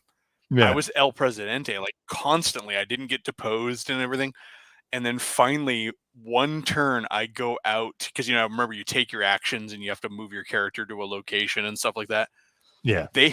All the players had managed to have an assassin at like every location on the board, waiting for my happy ass. I'm like, the entire cabinet conspired to kill me. All in one turn. I'm like, so what you're telling me is I'm dead. Awesome. But no, it was such a fun game. Oh yeah, it's good. Have you ever played Escape from Castle Colditz? I have not played that one. No. That is a fun one. It is a classic game that was then remade.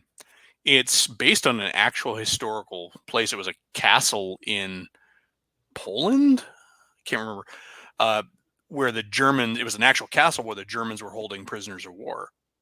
And there was an actual famous escape from it. And in the game, it's a cooperative game where all the players are playing the escapees, and you have to work together to try and get out without tripping alarms or alerting the guards. And there's a movement pattern to the guards, and it's really a fun game. If you ever have a chance to see it, it shows up on conventions because it's kind of a famous game. So if you ever see it on the sign-up sheet, Escape from Castle Colditz, sit in on a game of it. It's really great. And some guy at a convention went ahead and did the map, like on a much bigger table. He actually reproduced the map with all the little movement circles that it has in 28mm scale.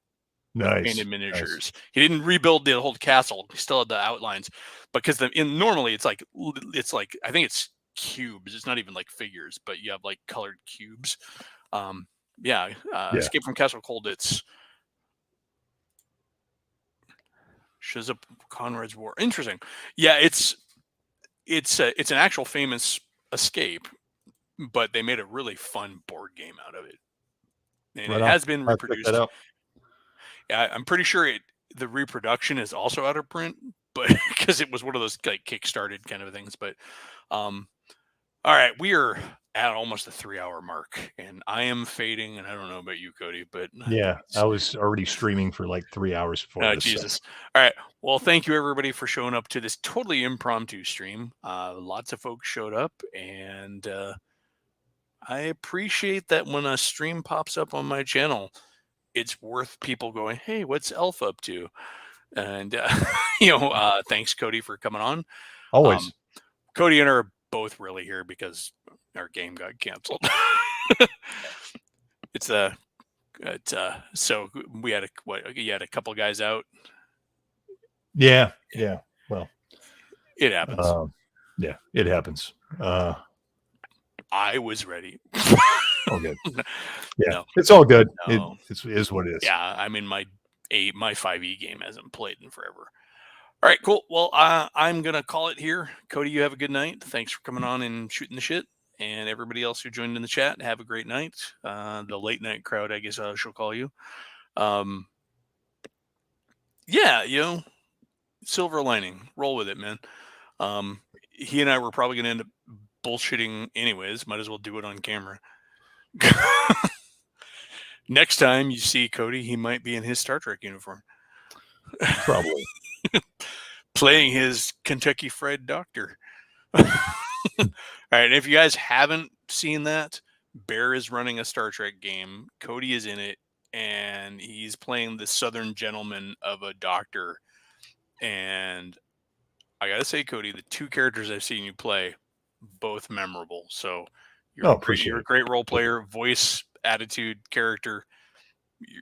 It's definitely worth a see. Well, I gotta say before we leave. So I've just realized this recently because I haven't been able to play in any games.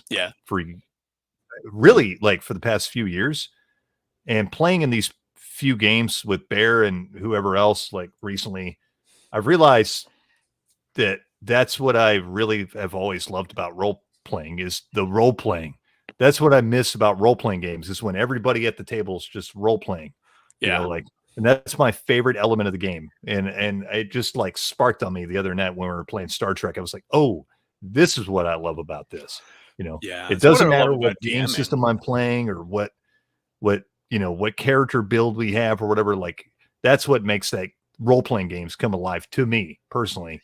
Is when that kind of magic happens. I don't end up in a lot of games where people are really into character, so it's really fun to see. And it's like when I got into your, I'm kind of of the same mind. And when I played in your game, this is my halfling character. This is who he is. And I want to play him that way. It's kind of also why I like being a GM because I get to play all of the characters, and when I play them, I tend to play them, and so I may be cheesing it up with voices and characterization, and maybe we're not getting as much done in the game as you would really like to as the players. But are you having fun? Yeah, exactly. I mean, at the end of the day, that's what really matters to me. But all right, cool. It's pumpkin time. I gotta go. The bell's gonna strike 12. Not really, but have a good night, folks. And next Sunday, I am planning to do the stream that I planned to do 2 Sundays ago. But I'll see you then. Good night, folks. Peace.